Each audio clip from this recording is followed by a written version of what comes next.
sobre aqui, repouso semanal e na reforma trabalhista, né, o que muda nas férias. Vocês, todo mundo deve conhecer, né, porque todos nós saímos de férias, então vocês conhecem mais ou menos como que funciona, né? Mas aqui a gente vai falar um pouco dos artigos, né, da legislação. Então, quando você fala de descanso, né, semanal remunerado, está no artigo 129 da CLT. Então, todo empregado terá direito anualmente ao gozo, né, de um período de férias sem prejuízo de remuneração. Bom, mas aí nós vamos iniciar falando sobre os objetivos, né, primeiro da reforma trabalhista. Por que teve essa mudança, né, para a gente usar as palavras corretas? Flexibilizar as relações de trabalho por meio da eliminação, redução de obstáculos na relação de empregador versus empregado, reforçar a liberdade de negociação entre as partes, em detrimento da rigidez legislativa que era, né, e de incentivo à propositura de reclamações trabalhistas. Antigamente, eram mais de 80% das pessoas que realizavam as reclamações trabalhistas. Hoje, já diminuiu para 50%, e agora acho que vai reduzir mais ainda, né? Porque eles colocaram algumas situações que, se você entrar, você vai ter que pagar se você perder. Você vai pagar o advogado da outra parte e o seu. Então, todo mundo tem que pensar se vale a pena ou não entrar, né? Bom, então, o repouso semanal, que a gente nem percebe, mas todos nós recebemos, né? Ele está previsto primeiro pela lei 605, né, de 49. Olha como é antiga essa lei. Essa lei, ela veio para dar esse descanso semanal, que ele é obrigatório, que ele tem como fundamento eliminar a fadiga do trabalho executada durante a semana, né, de modo a permitir ao empregado o convívio com a família. Você já imaginou se a gente trabalhasse de domingo a domingo, né, e não tivesse essa remuneração? Então, veio nos proteger desde 1949.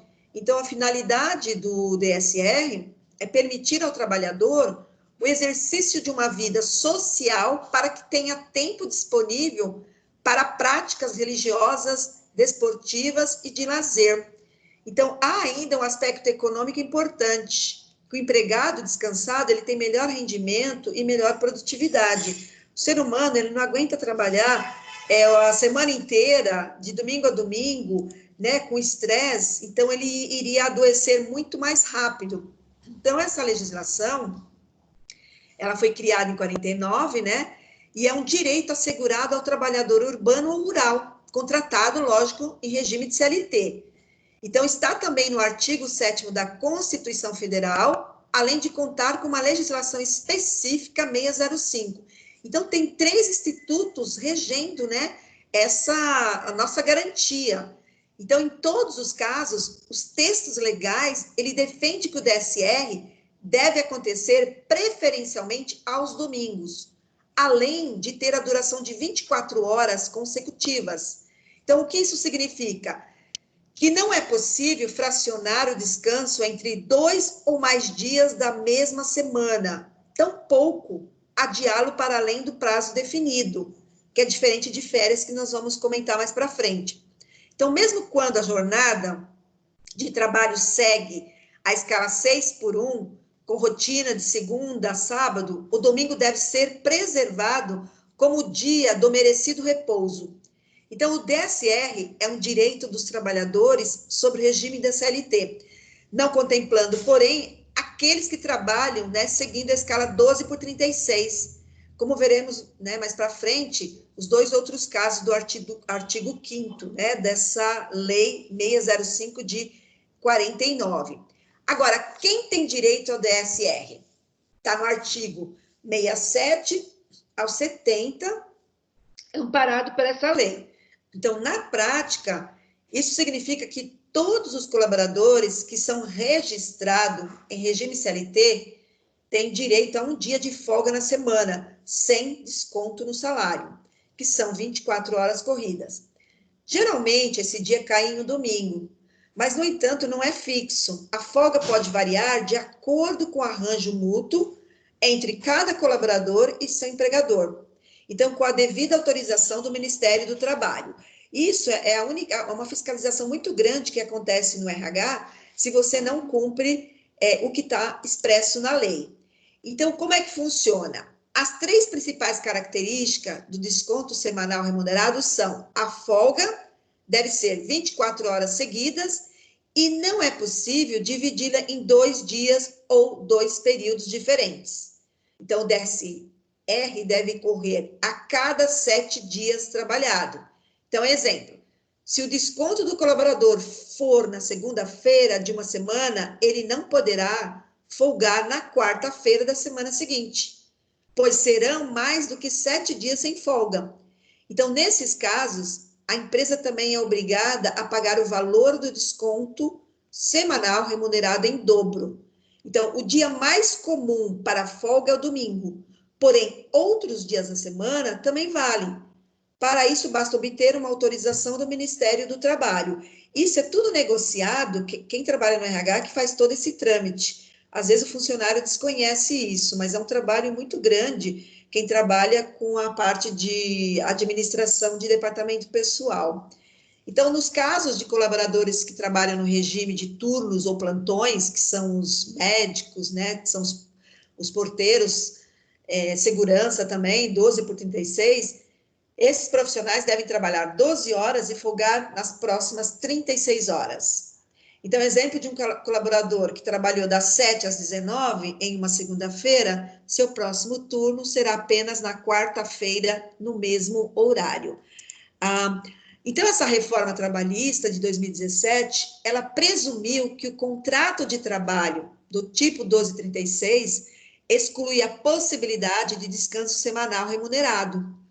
A lei entende que as 36 horas disponibilizadas são suficientes para assegurar um descanso adequado ao empregado. Então, as empresas prestadoras de serviço, como supermercados, restaurantes, entre outros, trabalham com a jornada em turnos e folgas, pois seus colaboradores trabalham geralmente nos domingos e feriados.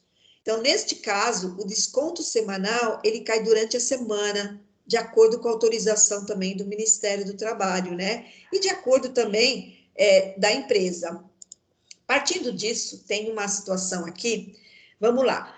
Bárbara é recepcionista de uma empresa de segurança privada e teve de se ausentar na terça-feira para ir ao médico, apresentando atestado ao seu empregador no dia subsequente. Por se tratar de falta justificada, ela será remunerada pelo dia do trabalho, mesmo sem prestar o serviço, e não poderá a remuneração pelo repouso, que será no domingo. Então, diversa seria a situação se Bárbara tivesse se ausentado no trabalho para passar um dia como amiga. Então, por se tratar de uma falta injustificada, ela perderia a remuneração por esse dia e seria penalizada pela perda da remuneração do repouso semanal. Por isso que a gente tem que justificar as faltas. Agora, a empresa, pelo menos na onde eu trabalho, ela é bem criteriosa. Ah, você faltou por quê? Você foi no médico? Mas tem que ter atestado, mas ela vai certificar se esse atestado é legal, porque se for ilícito, ela pode ser mandada embora e ela pode perder todos os direitos dela. Então, hoje tem um sistema muito forte nas organizações para ter esse controle de quem entrega atestado que é ilegal. Então, se for o empregado quem não respeitar as regras do DSR, o que aconteceria? Uma empresa tem exigido trabalho em feriado e não tenha concedido uma folga compensatória, qual seria o efeito disso? Essa é uma situação corriqueira nas empresas, mas que deve ser evitada, porque o trabalho em feriado e aos domingos deve ser remunerado em dobro, acrescido do valor do repouso semanal. Isso tem que estar muito presente, por isso que a gente tem que realmente conferir o nosso olerite ou contra-cheque. Então, o trabalhador ganha 3 vezes pelo dia trabalhado, dia em dobro pelo trabalho, mais um dia de repouso. Então, o trabalhador, por exemplo, que recebe por dia o valor correspondente a R$100, se laborar no domingo, dia do seu repouso semanal, ele receberá o valor correspondente a 300, dia em dobro, 200 mais os R$100, do repouso, né, que tem que ser respeitado. Então, o valor do desconto semanal corresponde ao valor de um dia de trabalho. Então, a mesma situação ocorre se o empregado trabalha em feriados cíveis ou religiosos, né? Por isso que agora as empresas elas vão ter que estar bem atentas, porque como antecipou os feriados, para não ter problema, né, de chegar na data, né, e o funcionário, não vou trabalhar porque é feriado. Então, sem direito. Pela lei, alguns trabalhadores podem deixar de terem as suas folgas semanais remuneradas ao não cumprirem integralmente sua jornada de trabalho na semana. Então, exemplo, se o funcionário atrasar 1 hora, a empresa já tem o direito de descontar 1 hora de atraso do salário dele e descontar todo o descanso semanal, mesmo que não tenha sido um dia inteiro. As empresas adotam um limite de tolerância de atraso de até 10 minutos. Então, nesse caso, não haverá desconto. A partir do momento que ultrapassa esses 10 minutos, se não houver nada estipulado pelo acordo com o sindicato, a empresa tem direito a descontar. Então, algumas vezes, o sindicato ele tem uma ação presente, né, nesses casos. Depende da empresa. Então, para as empresas que trabalhem em regime de compensação do sábado, em caso de faltas durante a semana, as horas não trabalhadas podem ser descontadas, inclusive da compensação. Agora, se o empregado trouxer um atestado médico, ou se na sua ausência for ocasionada por falecimento ou nascimento da família, ou faltas que pela lei é possível abonar e justificar, ele não perde o desconto, né, semanal remunerado. Então, nesse caso aqui, nós vamos trabalhar daqui a pouco essas questões, mas eu queria mostrar para vocês esse direito, né, antes da gente fazer as questões, o direito ao desconto, de outra forma, ela vem compatibilizando o tempo de trabalho com o ócio, né, que nem sempre foi compreendido na história. Então, vou relatar só uma história que acontece, não está aqui no slide, mas para vocês se situarem, né? Ficar sem trabalhar desumaniza o homem, que tem no trabalho e no tempo que ele dedica uma forma de ganhar a vida, né? Ao encontro da possível felicidade que a gente sempre espera. Então, o tempo do homem, ele teve direcionamento produtivo e a ociosidade tem sido estigmatizada com o tempo perdido. Então, o trabalho ele se confunde com a necessidade moral. Então, eles fizeram um documentário que é bem interessante, se vocês quiserem assistir, está na Netflix, que chama Quanto Tempo o Tempo Tem. Esse documentário, ele foi de 2015, ele foi narrado pela Fernanda Torres, e ele retrata o quê? O tempo é tratado de forma angustiante. Se você imaginar que hoje, como a gente está trabalhando em home office, faz sentido, né? Quando ele fala, ao mesmo tempo, chama atenção para a passagem do ser humano no seu tempo de vida e sua finitude e a necessidade da revisão da forma pela qual se valoriza o tempo a ser utilizado com sabedoria. Então, confrontando com o mundo moderno, o homem pode se perder a noção do gozo do tempo, vinculando-se nas telas quase o tempo todo, sem quase fazer as pessoas olharem para o seu companheiro de ônibus, metrô ou de trabalho. Tudo se passa por vias indiretas, como se não existisse vida, além das informações frias. E algumas desesperadas se utilizam do mesmo instrumento para tentar despertar a solidariedade entre os humanos. Então, o tempo ele não é produto que se engarrafa e se guarda para usar quando puder, como pretendeu, né, o vendedor de tempos. O tempo é o que se tem de mais precioso aqui e agora, e não permite revisão do que passou. Não se volta no tempo porque o que passou não mais existe e o futuro ainda não chegou. Então, tem um filósofo chamado Francis Hoffman. Ele diz que o tempo ele foi utilizado na origem como forma democrática, convencional, para que a defesa e a acusação tivessem o mesmo tempo de manifestação. Então, o tempo é exigência política e social para inventar o tempo convencional que é estabelecido por nós, né? Pelo relógio, pelas empresas. Então, no mundo que nós vivemos hoje, no mundo capitalista do trabalho, o tempo foi apropriado como forma de valorizar a renúncia do tempo livre, né? E subtraindo daquele que teria livre arbítrio. Então, nesse sentido, no artigo 6º da Constituição Federal, ao se tratar do direito ao lazer como direito social fundamental, daqueles tido na sua verticalidade e na expectativa que venha a se expandir na horizontalidade como efetiva garantia social, seu exercício independe da lei ou condições para seu reconhecimento. Então, nas relações que a gente vive trabalhista, o tempo é o que mede a sua força de trabalho disponibilizada para o exercício de uma atividade profissional. Então, tudo se mede em tempo e se valoriza pelo tempo. Partindo desse princípio, esse documentário, ele fala das pessoas que estão desempregadas, né?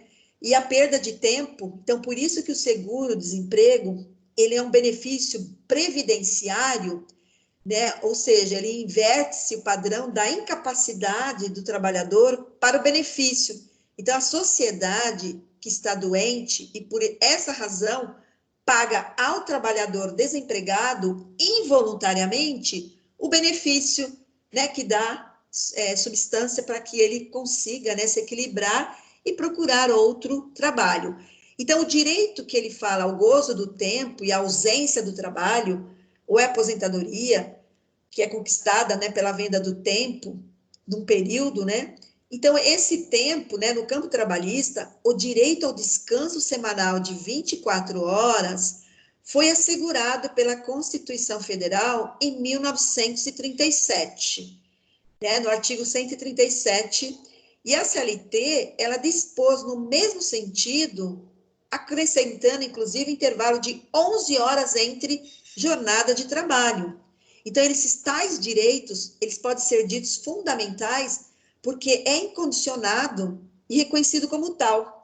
Então, no final da Segunda Guerra Mundial, a queda, né, do fascismo, nazismo, empurrado pelas novas conquistas impostas pelos trabalhadores, o direito ao descanso semanal foi mantido como uma conquista, né, uma característica especial que deveria ser remunerado, princípio, né, que está absorvido na Constituição.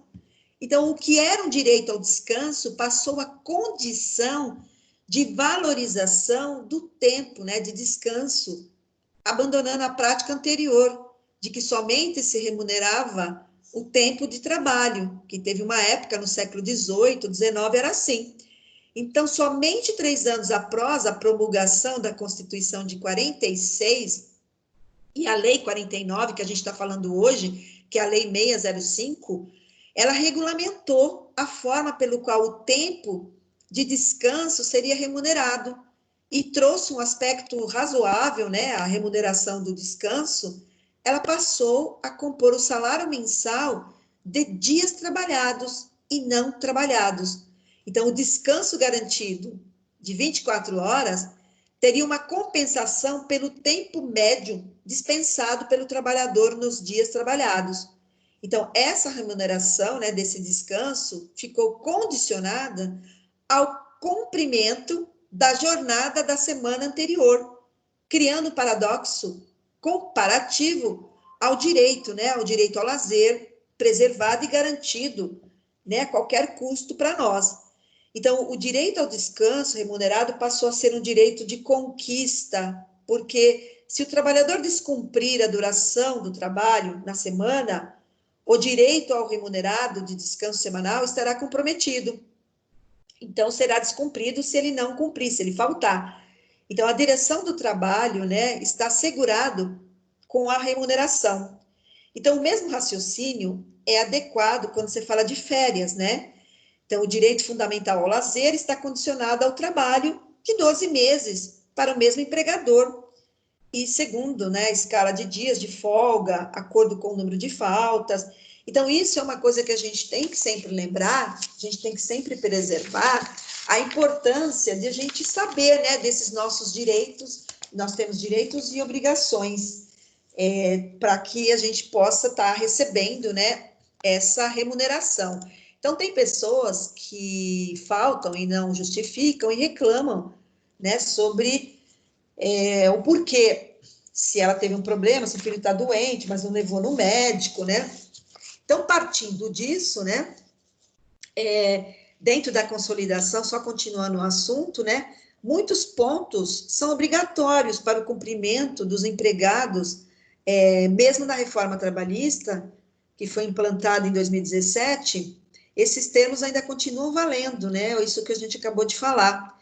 Então, a lei, antes das mudanças da reforma, previa que todo trabalhador contínuo, ao exceder 6 horas de suas funções, tem o direito mínimo de 1 hora de descanso. Então, esse tempo não pode ultrapassar 2 horas.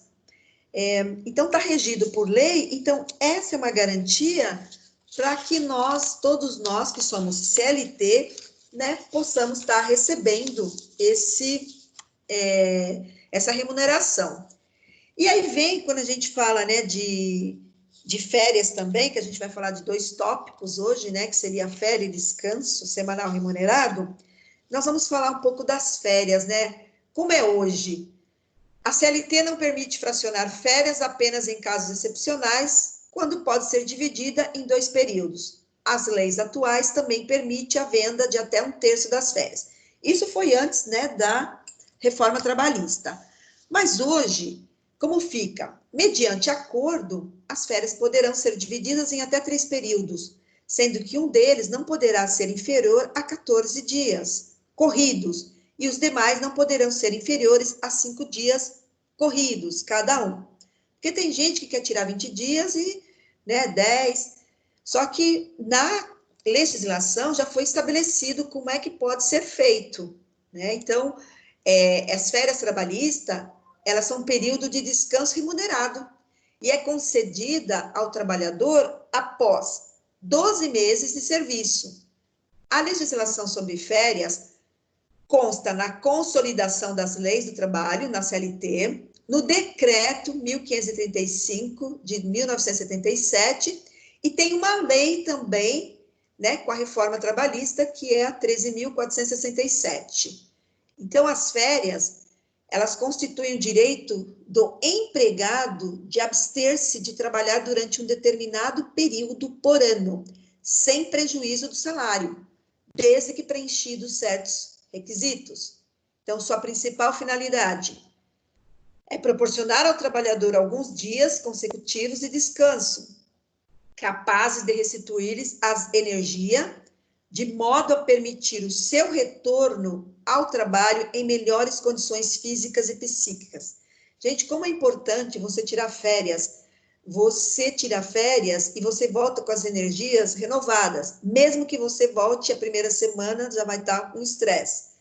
Isso que a gente está fazendo de trabalho remoto, que muita gente acha que está em férias, no princípio, né, no primeiro mês, foi muito mais desgastante. Então, não é férias. Nós teremos férias agora, os alunos, será em julho, e isso é importante porque o nosso cérebro, ele precisa dessa renovação, ele precisa ter esse descanso para que você traga ideias novas e para que você relaxe, porque o ser humano, ele não aguenta, nós não somos máquinas. Se até as máquinas quebram, que dirá o ser humano, né? A gente trabalha muito com a saúde mental.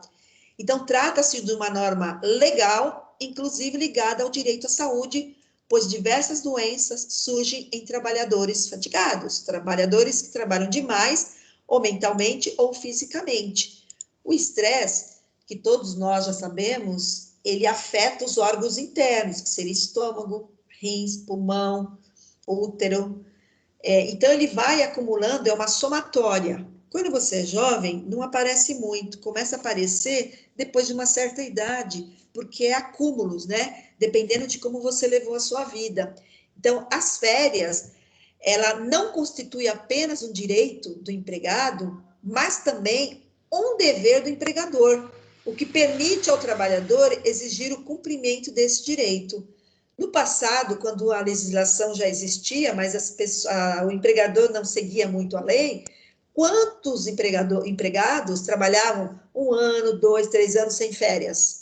Né? Eu vi muito isso, né, na minha jornada de trabalho. Não, fica esse mês, mas eu pago. Então, a pessoa ficava porque ela precisava do dinheiro. Mas isso, o fiscal não era tão atuante, então dificilmente aparecia fiscal. Mas, uns tempos para cá, começou a mudar, até porque a gente tem o E-Social, né, que tinha o CAGED, tem o RAIS, são tudo controles que os recursos humanos têm dentro da sua organização. Então, para que o empregado tenha direito às férias, é preciso que ele tenha completado o período aquisitivo.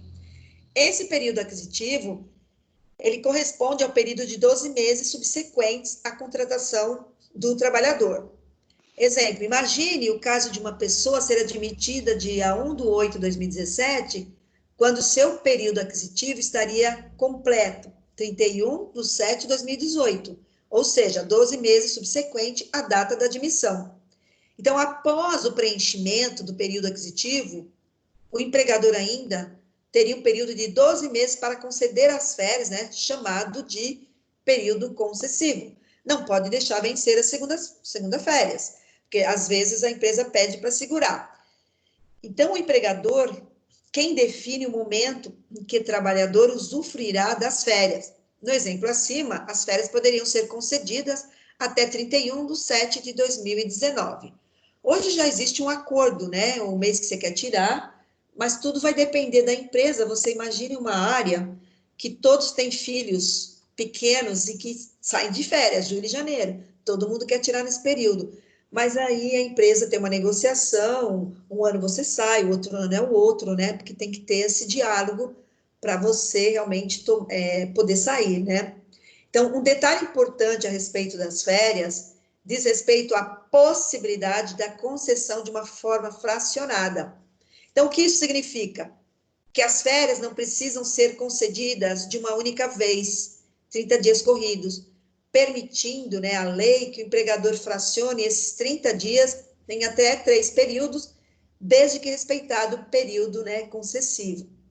Então, as férias individuais concedidas ao empregado de forma individual poderão ser fracionadas mediante concordância do empregado em até 3 períodos, né, possibilidade introduzida pela reforma trabalhista, sendo que um deles não poderá ser inferior a 14 dias corridos e os demais não poderão ser inferiores a 5 dias corridos, cada um nos termos, né, do primeiro artigo 134 da CLT de 43.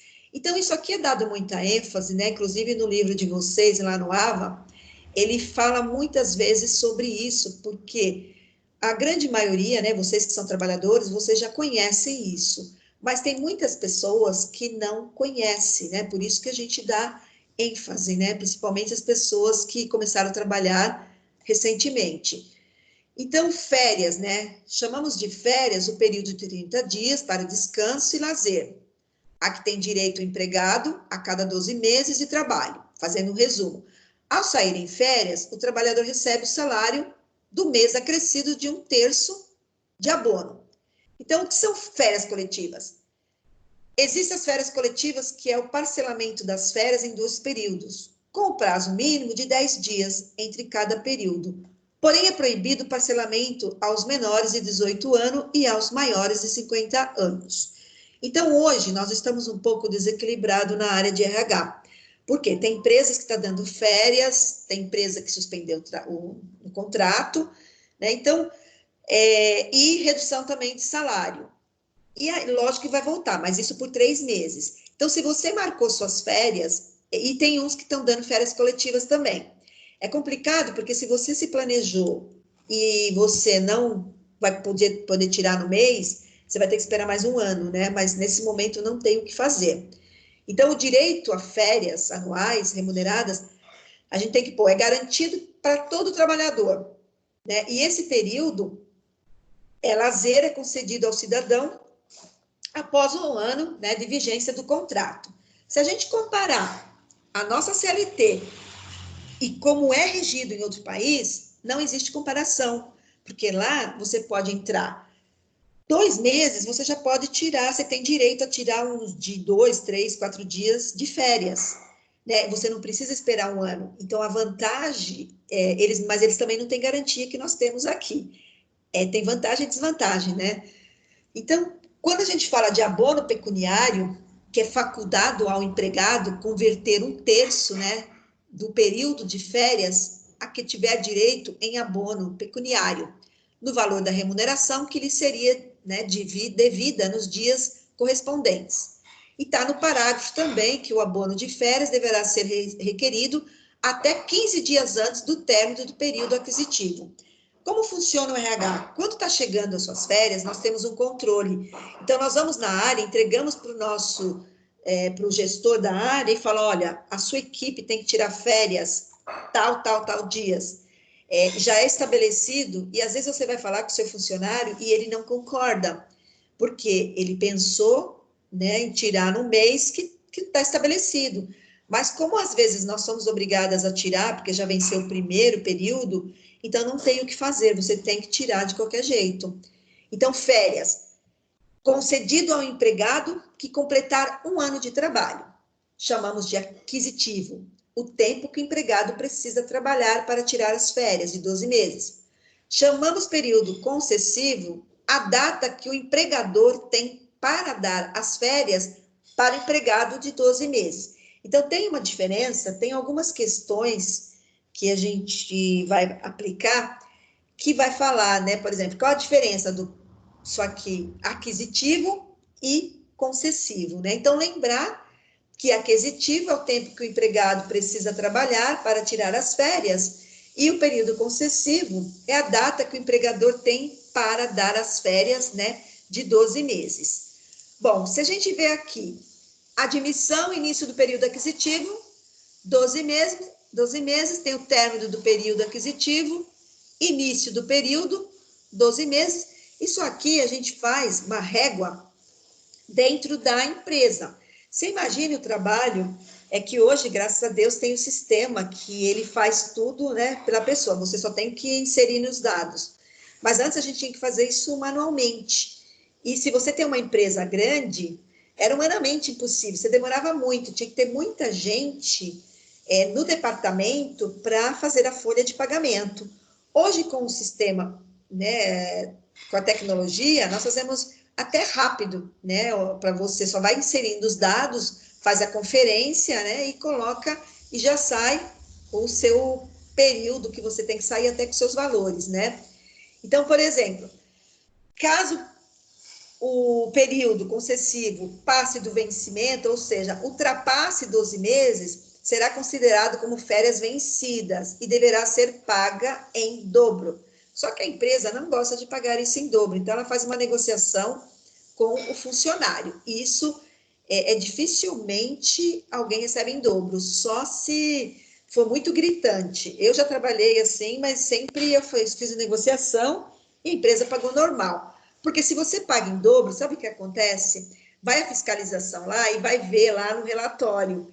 E ele vai perceber que o funcionário recebeu em dobro. E ele pode realmente dar uma multa para a organização. Então, por isso que a gente faz a negociação, né? Não pode deixar vencer. Hoje está um pouquinho melhor, porque a gente usa o sistema integrado, que é o SAP, ou BAN ou Oracle. Cada empresa tem um sistema. Eu trabalhei com esses 3 sistemas. O SAP é o mais comum, o mais famoso, mas ele é muito caro. Então, a empresa optou por algumas áreas, adquiriu o SAP e para outras, né, o BAN ou o Oracle. Mas a maioria está no SAP, porque o SAP ele tem uma manutenção, ele é boa, apesar do valor, né, a manutenção ser alta, mas é importante a gente ter esse sistema integrado, né? Então, as regras, período de férias corresponde a 30 dias. Caso o empregado possua faltas injustificadas, as férias podem ser também reduzidas. Então, tudo isso é um controle que o RH faz. Então, faltas injustificadas, até 5 faltas, 30 dias. De 6 a 14 faltas, 24 dias. De 15 a 23 faltas, 18 dias. De 24 a 32, são 12 dias. Então, essas faltas são descontadas nas férias, se você não conseguiu justificar, ou se você justificou e a empresa não aceitou como justificativa. Então, existe uma tabelinha, o RH, ele tem muitas tabelas, é impressionante. Como você trabalha com sistema, mas você tem que saber onde localizar para você não errar os valores a ser pago por funcionário. Você imagina uma empresa de 10 mil, 20 mil funcionários, se não tiver um sistema bom, você não consegue fazer isso manualmente. Hoje não tem como, né? Então, perda do direito de férias. Ficar mais de 180 dias afastado pelo INSS. Ficar de licença por mais de 30 dias. For demitido antes de um ano por justa causa. Não comparecer ao trabalho por mais de 30 dias por motivos de paralisação. For demitido e não retornar em um prazo de 60 dias para readmissão. Acontece isso, né? A gente teve um caso recente, ele não aparecia, foram procurar o que será que tinha acontecido, e ele estava realmente preso, porque ele tinha matado o irmão dele, e não foi avisado para ninguém, mas as empresas multinacionais, ela tem sempre um investigador, né, que vai ver o que acontece com os funcionários, né, quando fica muito tempo ausente, ela tem que saber o que está acontecendo.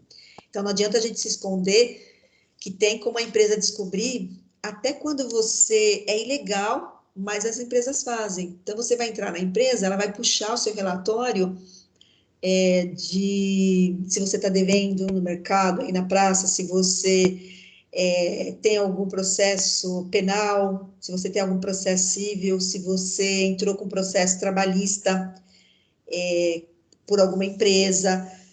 E isso, elas nunca vão falar que você não foi admitido, né? Porque por isso, ela vai falar porque você não tinha um perfil, ela vai dar uma desculpa. Porque como é ilegal e a gente recebe todo esse relatório, é que tem empresas que fazem isso, né? Para saber se você tem algum processo, porque se você foi preso, porque eles não admitem, mas falam que a gente tem que ter a inserção, né? Mas por que que a empresa não tem? Teve um passado que a gente colocou uma pessoa que tinha saído recém da cadeia, nós demos oportunidade. Só que nós não falamos para ninguém. Imagina você falar isso para o profissional, os funcionários, eles vão ficar preocupados. Só que ele acabou roubando uma bolsa lá de uma pessoa, né, da empresa, e foram investigar e descobrimos que tinha sido ele. Então a empresa realmente falou: não, nós demos chance, e essa empresa ela nunca mais admitiu ninguém, né? Hoje, talvez, vai ser vigiado, com certeza, né? Porque sempre a pessoa faz, mas ela pode cair no mesmo erro, né? Então, esse abono pecuniário, a empresa pode comprar, né, um terço das férias do empregado. É ilegal a empresa comprar mais que 10 dias, mas tem empresas que fazem isso também. Eu estou falando em termos de lei, o que está na lei. Então, as férias coletivas. A empresa deve comunicar ao Ministério do Trabalho com um prazo de 10 dias de antecedência. Pode acontecer a todos os empregados da empresa ou de apenas um setor, né? Tiragem férias coletivas. Bom, aí a gente vai aqui, vender férias, né? É direito do trabalhador? O trabalhador tem direito a converter um terço do período de férias em abono pecuniário. Então, a cada ano, ele pode vender 10 dias e folgar apenas 20. Quem decide quando o empregado tirará férias? É o patrão. Só o empregado pode solicitar a venda de férias? O patrão não pode obrigá-lo. Se o empregado não quiser vender férias, o patrão não pode também recusar.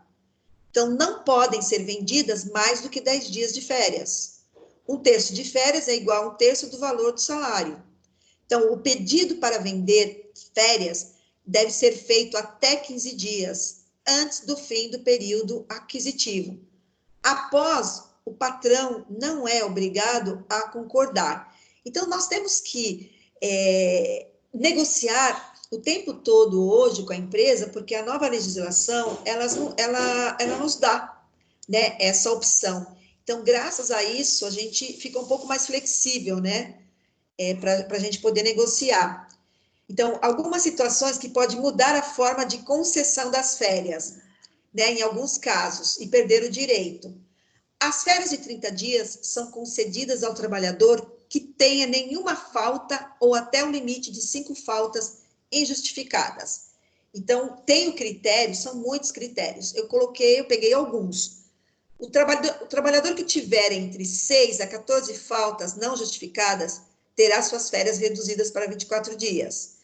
Quando o trabalhador tiver entre 15 e 23 faltas sem justificativa, as suas férias devem ser reduzidas para 18 dias. Caso o trabalhador tenha entre 24 a 32 dias de faltas injustificadas, as férias serão reduzidas para 12 dias. O trabalhador afastado das atividades de trabalho por motivo de acidente de trabalho ou auxílio-doença por mais de 6 meses, mesmo que não sequenciais, perde o direito às férias. O colaborador que deixar de trabalhar por mais de 30 dias por conta da paralisação ou parcial das atividades também perde o direito às férias anuais. Agora, imagine se você é gestor, se você tem um funcionário que faltou 15 ou 23 faltas injustificáveis, você vai pensar se você vai ficar com ele ou não, porque a empresa pensa nisso, pô, ele está faltando muito, por que eu vou ficar com esse funcionário? Então, não é questão que vai descontar das suas férias. Você tem que justificar para a sua gestão, seu gerente, seu diretor, por que você está faltando. Porque tem que ter, você tem um contrato, né? Então, a empresa ela fica muito atenta com relação ao que o funcionário apresenta e qual a desculpa que ele mostra, né, para o diretor dele. Então, o que muda, né, em relação às férias, de acordo com a nova reforma? A reforma alterou uma série de dispositivos legais que tratam sobre essa legislação. No caso das férias, existem outras alterações, além das que foram feitas na forma de concessões. Para vocês terem uma ideia, as férias, ela vai do artigo 129 a 153. Então, é muita lei, é muita mudança, né? Então, quem vai trabalhar com isso, realmente tem que estar tem que estar com conhecimento muito profundo dessa lei. Agora, quem quer saber, é só ir com o livro, com a CLT e dar uma pesquisada, né? Porque ninguém vai decorar a CLT. Então, por exemplo, as férias devem iniciar com 3 dias de antecedência do final de semana. Deve ser iniciada sempre com 3 dias de antecedência em relação a feriados. Não existe mais proibição para fracionamento do período de férias para trabalhadores menores de 18 e maiores de 50 que tinha antes. Antes da reforma, conforme a CLT, as férias só poderiam ser divididas em 2 períodos e a empresa deveria comprovar a necessidade do fracionamento. Com a reforma, as férias podem ser divididas em até 3 períodos sem necessidade de justificativa. Por isso que muitas pessoas falam que ela ficou mais flexível, mas tem ainda pessoas que falam que nós perdemos direito. Mas eu vejo que tem que mudar, porque o mundo muda, então nós temos que fazer as adaptações, porque a gente tem que se colocar sempre no lugar do empregador. Quem é o empregador? Né? O que ele vai gastar? Né? Se você é empregador, você pensa de um jeito, se você é funcionário, você já pensa de outro. Então, há férias para contrato intermitente de salário. Antes não existia, né? Então, a lei de férias recebeu outra mudança importante com a reforma trabalhista. Em relação ao trabalho intermitente, que agora é pago por período trabalhado. A pessoa que atuar dessa forma passa a ter direito a benefícios, que a antiga reforma não tinha, porque era um trabalho informal. Então, semelhante aos dos outros empregados, como fundo de garantia, 13º e férias. A jornada deve ser informada a esse profissional com 3 dias. Com isso, esse trabalhador passa a ser assegurado pela empresa e também tem direito a 30 dias de férias após 12 meses do seu contrato, passando a valer a mesma regra que vale para todos os outros empregados. Então, todas as alterações feitas pela essa reforma e que entraram em vigor em 2017 são válidas para todos os empregados, mesmo aqueles que já estavam contratados antes das novas regras passarem a vigorar. Então, a decisão foi tomada para que não haja desigualdade entre os funcionários de uma empresa, direcionando melhor a atuação dos setores, né, de RH.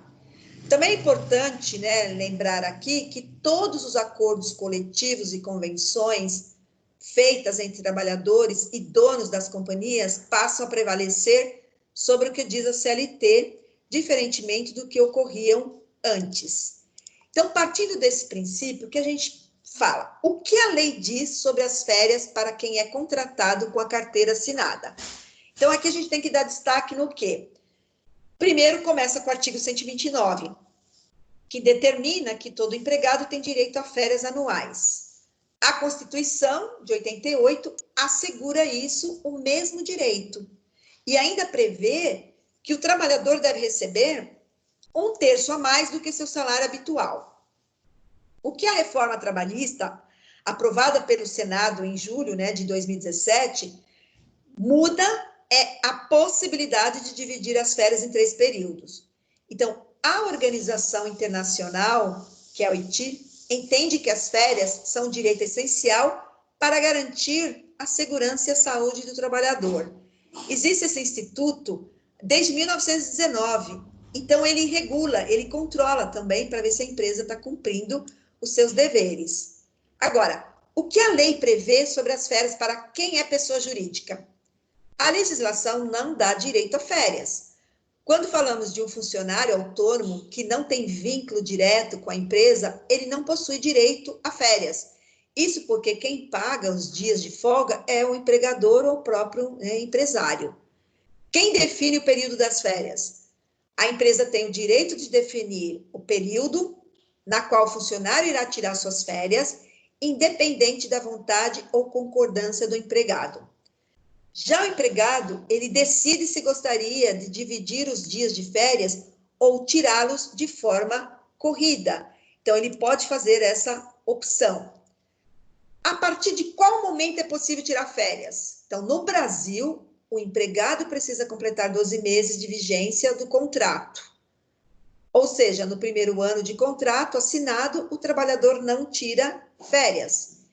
Este período é chamado de período aquisitivos. Vamos supor que o profissional foi contratado dia 1º de janeiro de 2016. Ele só poderá sair de férias a partir do dia 1º de janeiro de 2017. No entanto, não significa que o empregador é obrigado a dar as férias exatamente dia 1º de janeiro de 2017. Pela lei, a empresa tem até dia 31 de dezembro de 2017 para concedê-las. Ou seja, ela precisa dar as folgas do funcionário antes que ele assegure o direito de tirar novas férias. E tem funcionários que, né, venceu as férias, ele já quer tirar. Ainda mais se ele é recente na empresa, não é bem visto essas pessoas, mesmo que ele tenha direito. Vai depender da necessidade que a organização precisa do seu trabalho. Posso tirar férias perto de feriados? A reforma trabalhista mudou a lei e agora é proibido que as férias se iniciem 2 dias antes do feriado ou do repouso semanal remunerado, geralmente gozado aos domingos. Isso também foi uma nova mudança. Aqui, é preciso esperar 1 ano após a volta das férias para tirar novas férias? Não. Seguindo o mesmo exemplo do funcionário contratado, dia 1º de janeiro de 2016, vamos supor que ele saia de férias em 2017. As suas próximas férias poderão ser tiradas já a partir do dia 1º de janeiro de 2018. Não há um intervalo mínimo entre as duas férias. A referência é sempre 12 meses posteriores à data da assinatura do contrato e não das férias anteriores. Um outro detalhe aqui, qual é a duração do período de férias? Que a gente já falou, né? Das faltas injustificadas, quantos dias que você pode tirar. Se um trabalhador acima de 32 dias, ele perde o direito, o trabalhador perde o direito às férias, por quê? É demais. A empresa, quando percebe que o funcionário falta demais, mesmo que ele pode ser muito bom, ela não suporta isso, porque não é um bom exemplo para os outros profissionais, porque você fica deixando ele na área e ele pode contaminar, né, as outras equipes e começarem a faltar também. Aliás, não é bom você faltar na organização. Isso, eles nunca vão falar isso para vocês, mas não é bom porque eu trabalhei no corporativo, né? Sempre trabalhei, já trabalhei na base também, mas hoje trabalhando no corporativo, eles falam muito mal dos funcionários que faltam frequentemente, mesmo que seja para levar filhos ao médico, atestado, porque empresa nenhuma quer perder os dias, né? Que é necessário que você precisa terminar o seu trabalho. Mesmo que eles falem, não, tudo bem, você tem atestado, mas no fundo, eu vi muito isso, e é uma coisa desumana que você fala. Quando eu fui trabalhar nos bastidores, eu percebi muito isso, e me deixou um pouco, assim, na frente, eles falam, ah, não, tudo bem, não sei o que, você está bem, mas eles não querem que você entre nos detalhes, eles querem que você seja, fui no médico, está tudo bem, ok, tá. Já começa a cobrar o seu trabalho.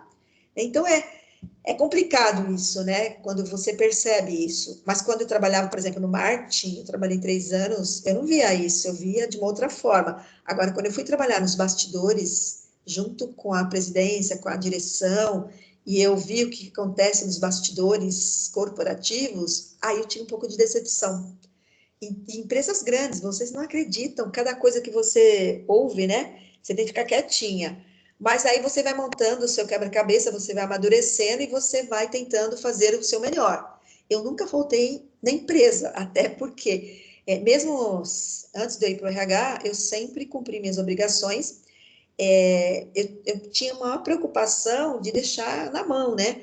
E depois que eu fui para o RH, piorou mais ainda, porque eu vi como que funciona, então eu procurei sempre seguir, né? Porque eu tenho os direitos e deveres, só em último caso que eu faltava, só se eu tivesse, assim, com a saúde debilitada, mas era muito raro isso, né? Então, as faltas injustificadas, eles recebem um relatório, então tem ali a ausência do trabalho devido a falecimento do cônjuge, irmão ascendente, descendente. Aqui nós temos pela lei uma garantia, né, que você pode ficar, depende, né, de quantos dias está na lei, 2 dias falecimento de pai, mãe. Só que, por exemplo, bancário dão 4 dias, a minha empresa ela dá 5 dias, depende do acordo e da convenção, né? Por exemplo, doação de sangue. Então, tudo isso você pode justificar.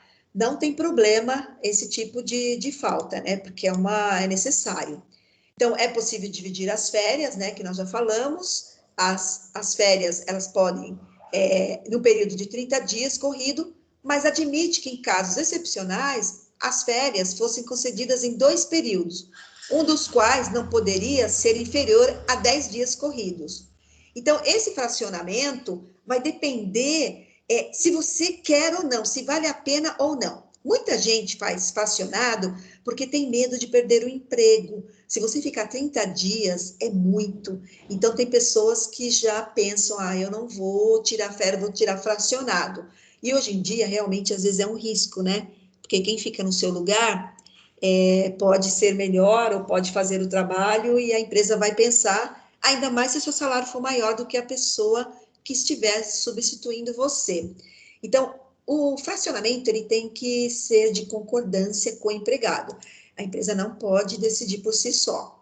Então, na prática, a divisão das férias em mais de um período já vinha sendo adotada em diversas empresas para atender aos anseios dos empregados que não queriam ficar 30 dias seguidos fora e das próprias companhias, que muitas vezes precisam equilibrar épocas de trabalho mais intenso com períodos mais ociosos. E tem períodos, dependendo do seu negócio, que você vai ter que ficar mais tempo, né, ou menos tempo, ou dentro da empresa ou fora, e ficar 30 dias, se você pensar, é bastante tempo, né?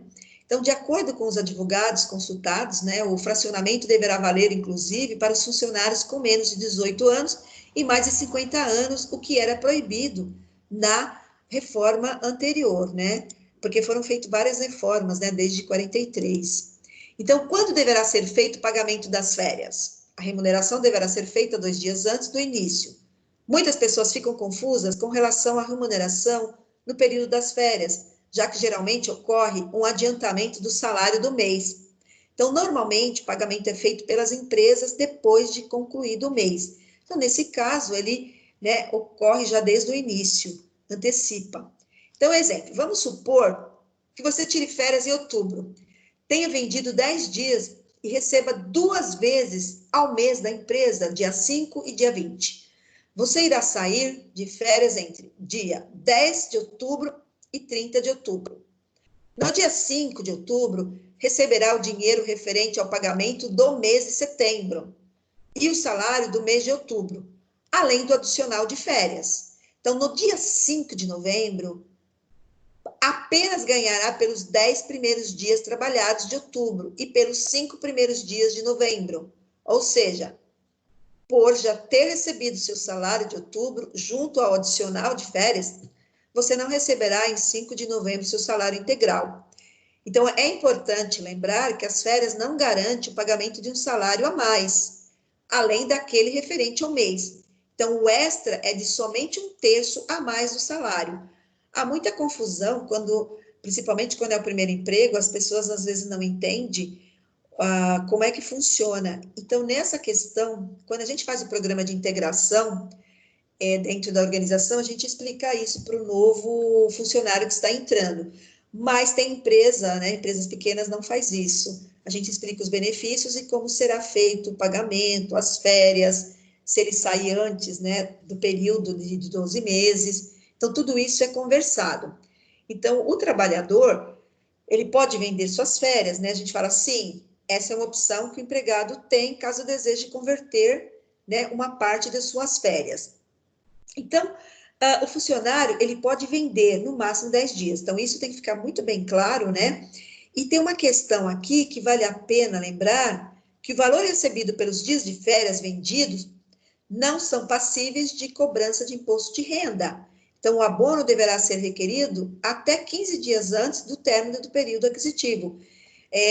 Todos os cálculos, existe uma tabela que ela é simples, né? Quem trabalha na área, que você vai colocando o mês que o funcionário entrou, o mês, período aquisitivo, quando ele vai sair, você vai só inserindo os dados e ele sai o resultado. Só que para a pessoa que trabalha com isso, ela tem que ter um conhecimento, porque mais ou menos ela sabe quanto que a pessoa vai receber. Porque o sistema, dificilmente ele falha, mas ele falha. Acontece algumas vezes de ter um erro, talvez, que você clicou alguma coisa, então ele falhou por, né, falha humana, às vezes, ou falha técnica, que é mais difícil, né? Então, quando a gente fala, a venda depende da concordância do empregador, né? Não, é um direito do empregado, a empresa não poderá recusar, né, a pagá-lo. O que a lei proíbe as companhias de fazerem, né, em relação às férias? Elas não podem obrigar o empregado a vender férias ou tirar férias no papel, mas continuar trabalhando e compensá-los depois. Quantas vezes, né, algum de vocês, já aconteceu isso comigo, que eu tirei só no papel. Hoje está mais difícil você fazer isso, quer dizer, está impossível, né? Pelo menos na empresa que eu trabalho. As companhias também não podem obrigar os trabalhadores a fracionar as férias ou permitir que o funcionário venda mais do que 10 dias de férias, além de não poder deixar de pagar as férias no prazo definido pela lei, 2 dias antes do início do gozo, né, sob pena de pagamento no dobro do benefício. Aí vem, acumular férias é ilegal? Sim. Neste caso, a empresa será punida e obrigada a pagar em dobro as férias vencidas. O vencimento das férias ocorre quando o trabalhador ganha o direito a novas férias, antes de ter gozado ao do ano anterior.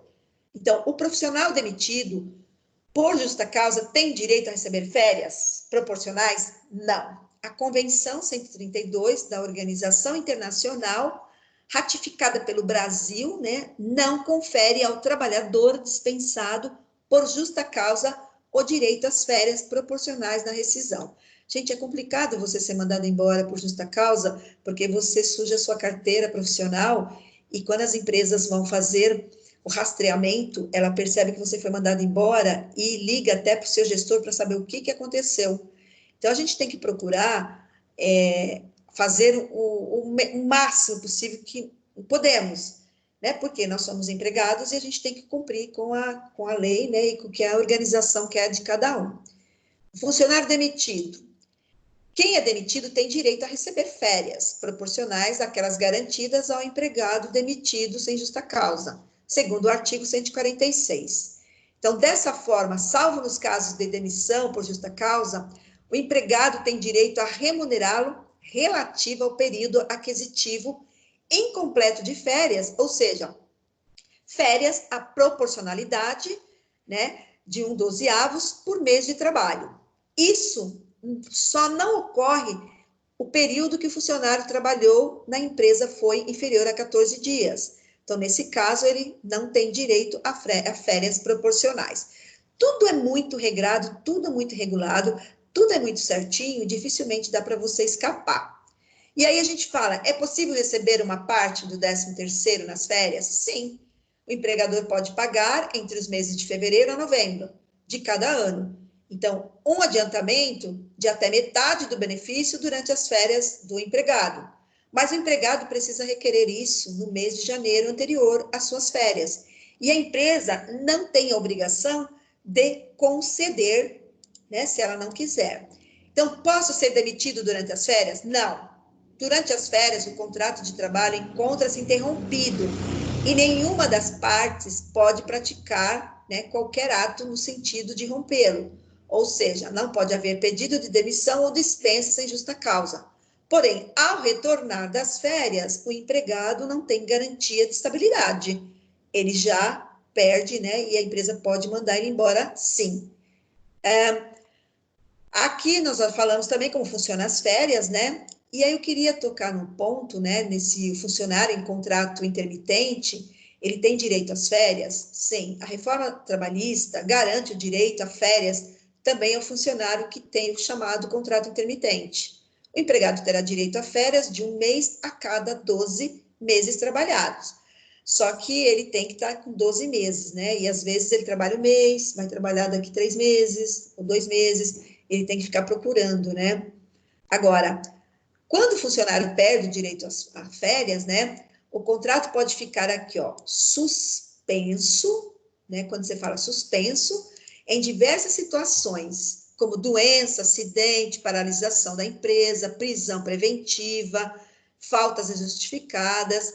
Então, exemplo, caso de um funcionário que foi acometido por uma doença, se o problema for menos grave e o empregado estiver doente, ele pode faltar sem que haja prejuízo de suas férias, desde que o período de ausência seja inferior a 15 dias e seja apresentado atestado.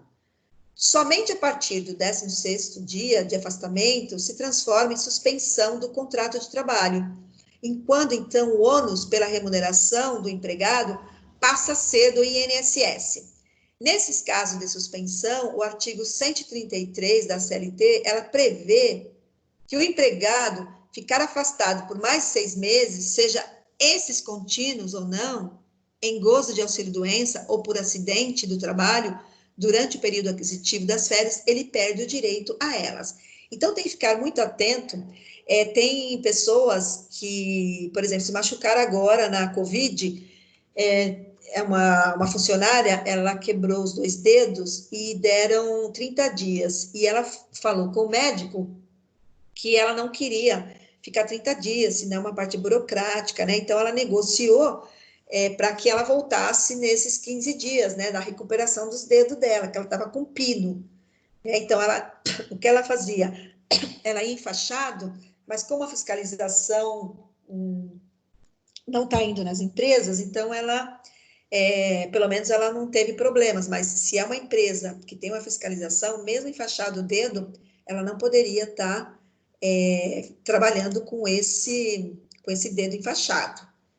Então, o segundo exemplo, caso a empresa mantenha o funcionário em licença remunerada por 30 dias, ele perde o direito das férias.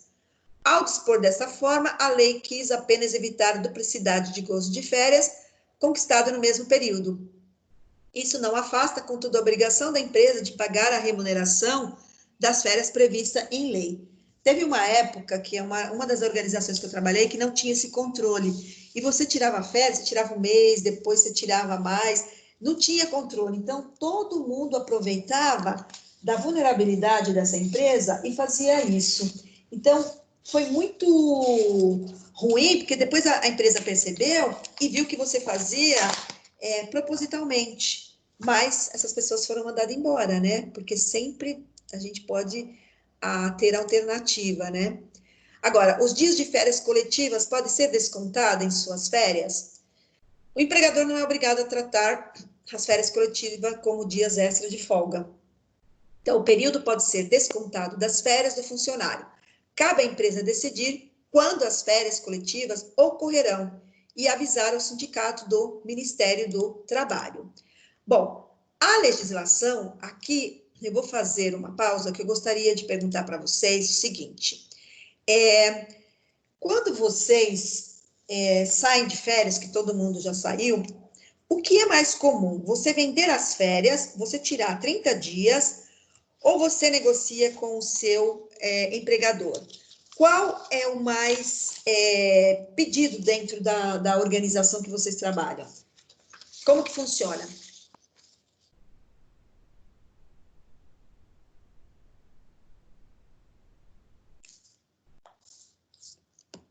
Quem vai responder? Professora, Oi. última, é o Adriano. Na última agência que eu trabalhei, nós vendíamos 10 e ficávamos 20, né? Devido a ser um cargo estratégico, não dava para pegar 30 dias. Alguns até pegavam, quem batia o pé pegava, não tinha problema nenhum. Mas o que eles gostavam mais mesmo era de quem pegava 20, para poder voltar rápido, né? Para estratégia. E agora, onde eu estou aqui, eu não peguei ainda, mas eu sei que eles são bem rigorosos. Dá um ano pega, não passa de um ano, é um ano contado, certinho. Já pega, e pelo que eu já vi, são 20 dias também, não pega 30. E no final do ano, geralmente, fica mais 10 dias em casa. Então, assim, a empresa que ela cumpre com que o que está na lei, eu acho melhor do que você, né, dar um jeitinho, né? Não sei se vocês, todos que estão aqui, que trabalham de CLT, tem esse, também tirar 20 dias e vender 10? Gostaria de ouvir vocês. Sim. Sim, né? Tá. Vocês preferem que seja dessa forma? É melhor? Eu acho que depende da realidade de cada um, né, professora? Eu, por exemplo, eu fiquei 2 anos e meio sem pegar férias no último, e foi bem complicado. Mas quando eu saí, eu me arrependi, porque eu quis vender 10, né? E ficar só 20, mas depois eu me arrependi. Eu deveria ter pego os 30 mesmo, porque dependendo da função, você fica, igual a senhora comentou no começo, você fica mais esgotado, você cansa mais. Então, acho que 30 dias, dependendo do acúmulo que você já tem ali de não ter pego férias, acaba valendo mais a pena você pegar os 30 dias. Por mais que 10 dias o dinheiro seja importante, né, pagar a conta, todo mundo precisa de dinheiro. Mas na questão da saúde, acho que vale muito mais a pena pegar os 30 dias, sim. Agora, depende da necessidade de cada um também. Eu acho que isso que você está colocando depende do que você vai fazer, né? Qual a necessidade. Existem vários critérios, né? Que você pode ou não fazer um acordo, porque se você vai fazer alguma coisa assim, uma viagem muito longa, então é melhor os 30 dias. Mas o nosso corpo, ele tem um prazo, a gente fala um prazo de validade. Passou de um ano, depois que você trabalhou intensamente, você não aguenta. Então, você precisa o quê? Você precisa de um relaxamento. Então, para você poder fazer esse relaxamento, você tem que sair da sua área que traz muito estresse, mentalmente ou fisicamente, mas a gente se cansa mais mentalmente. Por isso que nós temos um trabalho, ele é inovador dentro da empresa. Antes do funcionário sair de férias, o que nós fazemos? A gente faz sessões de coaching com os funcionários para que ele tenha tranquilidade de sair de férias tranquilo, que não vai acontecer nada. Aí você me pergunta, e aqueles casos que você sabe que vai ser demitido, né?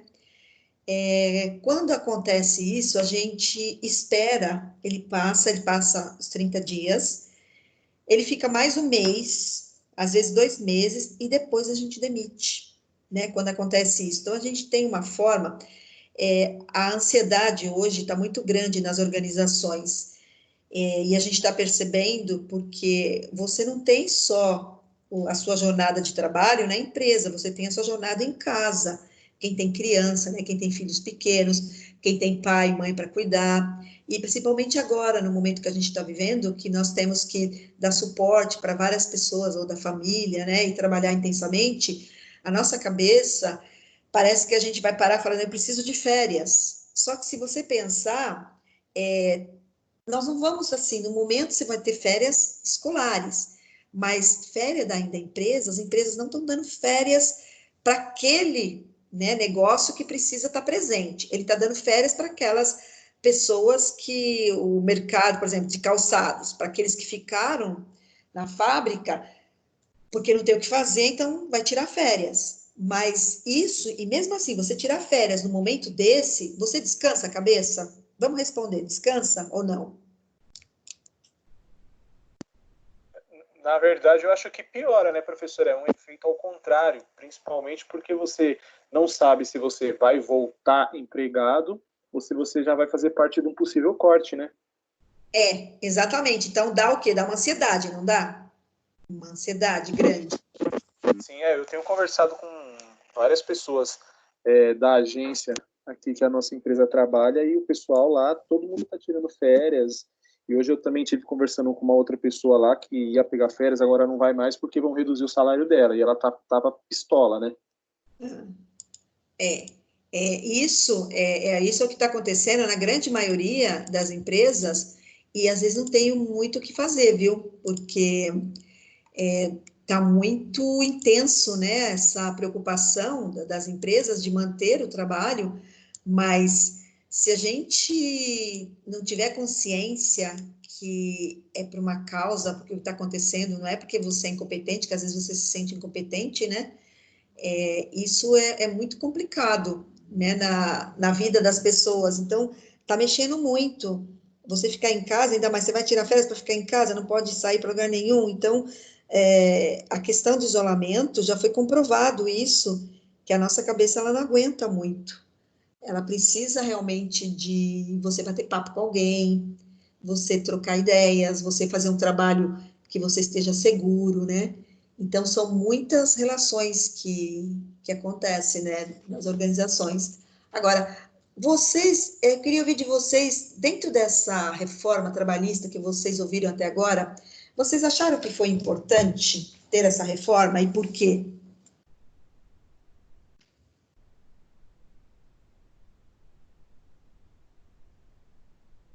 Professor, eu tenho um pouco de dúvida ainda sobre o assunto. Eu, atentamente ouvindo o que a senhora estava falando, dá a impressão de que ficou mais vulnerável para o lado do empregado. Eu acho que teve alguns pontos que vai ajudar, mas eu acho que alguns pontos acaba prejudicando porque o trabalhador ele é sempre a parte mais vulnerável dessa relação entre empregador e empregado. Com a reforma trabalhista ficou mais vulnerável ainda, porque numa negociação com um patrão ou com uma empresa, você sempre vai pensar duas vezes. Como você deu vários exemplos, pô, não é legal ficar faltando, as empresas não têm com bons olhos isso e tudo. Então já tem toda essa coisa que cerca, né? A gente trabalha para os outros. E eu, às vezes, eu tenho um pouco de dúvida se realmente a reforma trabalhista ela ajudou a gente ou ajudou quem emprega. É dúvida, não é uma certeza que eu tenho, é uma dúvida mesmo. Então, às vezes eu tenho a impressão de que a parte do trabalhador ela ficou mais vulnerável com essas mudanças. Agora, a parte do contrato intermitente, eu achei interessante para quem tem empresas pequenas, né, que você consegue contratar alguém por demanda. Então, que nem nesse momento agora, o cara que tem um funcionário ou dois, ele está ferrado. Agora, desculpa a palavra, agora, se ele tem um contrato intermitente, ele consegue trabalhar por demanda. Então, não tem demanda, então, infelizmente, você vai ter que ficar em casa, a gente não tem demanda, não tem trabalho, então dá uma segurada, porque é por hora, né? Tem um período ali certo para ele trabalhar. Então, eu vejo que o contrato intermitente, desse ponto, acaba ajudando.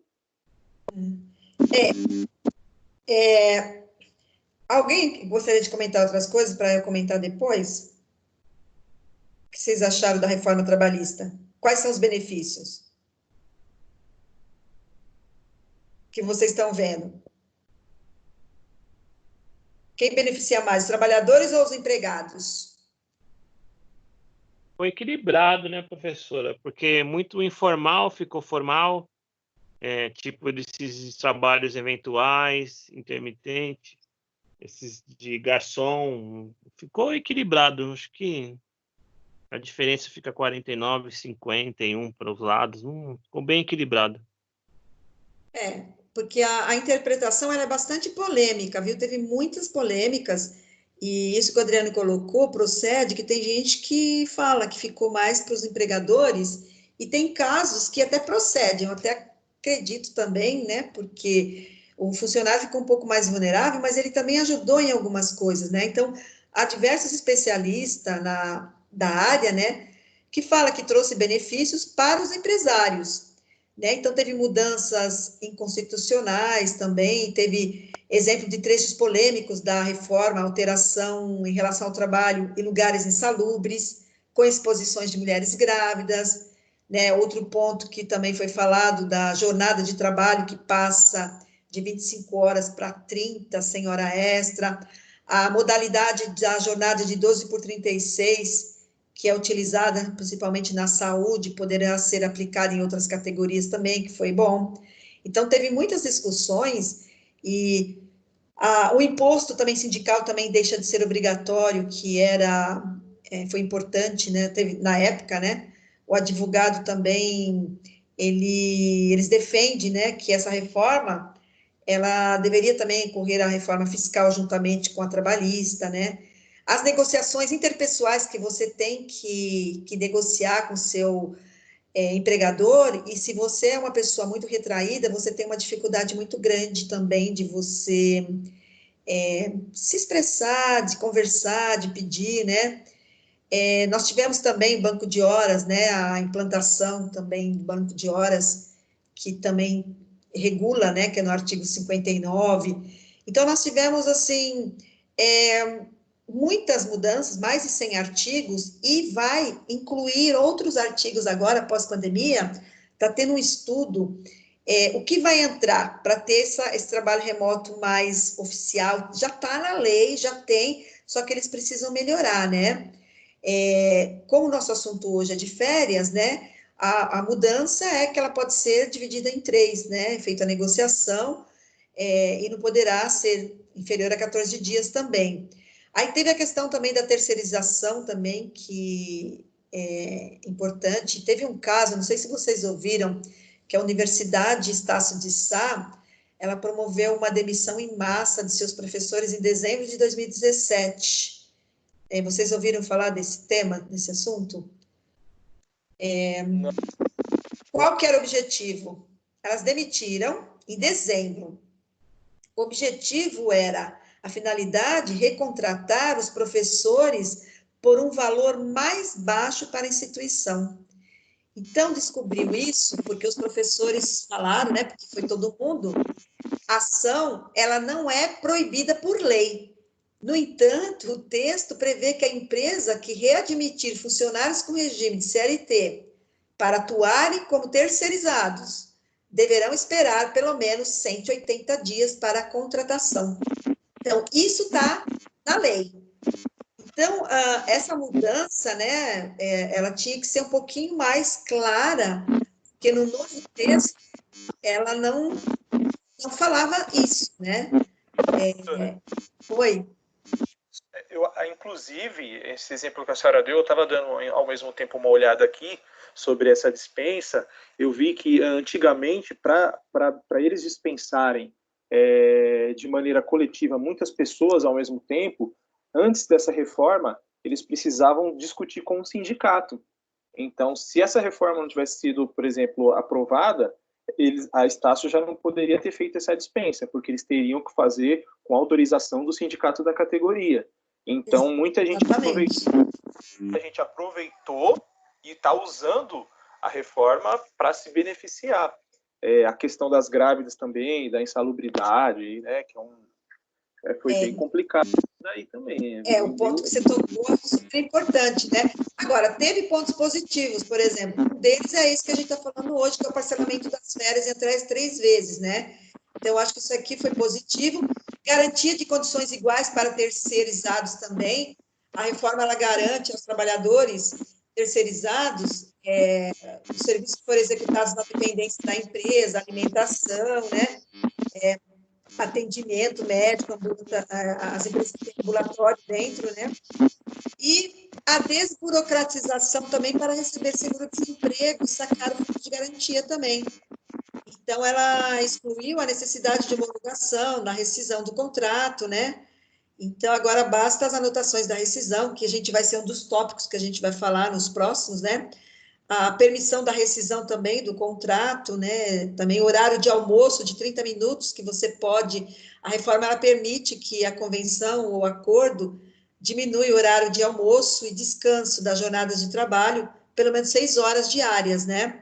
Agora, os pontos negativos que teve também é o fim da assistência gratuita na rescisão de contrato de trabalho, né? Como não há mais a necessidade de rescisão do contrato de trabalho ser homologada no sindicato, então o trabalhador pede a assistência gratuita que verificava se as verbas pagas pelo empregador na rescisão estavam corretas. Então, isso nós perdemos, né? Autorização da dispensa coletiva também sem intervenção sindical, né, que a maior parte dos tribunais trabalhistas, eles iam entendendo que a demissão coletiva somente poderia ocorrer após feita a negociação entre a empresa e o sindicato, né, e hoje não. Então, com a reforma, a dispensa coletiva ela pode ser realizada no mesmo molde que individual. Então, isso foi, se você for considerar, também foi uma perda, né, para nós, né. E aí, restrição também, o que pegou também agora, gente, por isso que diminuiu os processos, a restrição de acesso à justiça gratuita. Só terá acesso à justiça trabalhista quem receber até R$ 1.600 ou inferior a 30% do teto do INSS.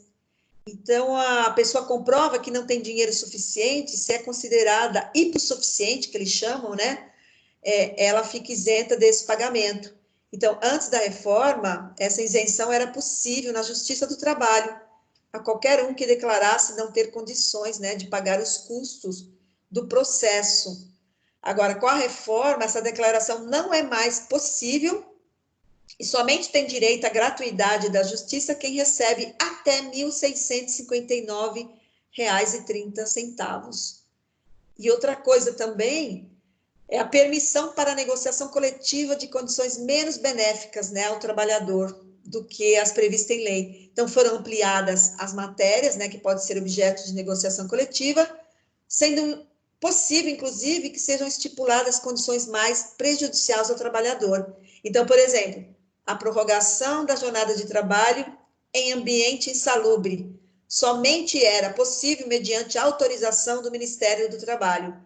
Com a reforma, basta que essa prorrogação seja prevista em norma coletiva. E um outro ponto, né, que eu vejo, que são as horas extras, sem pagamento em home office.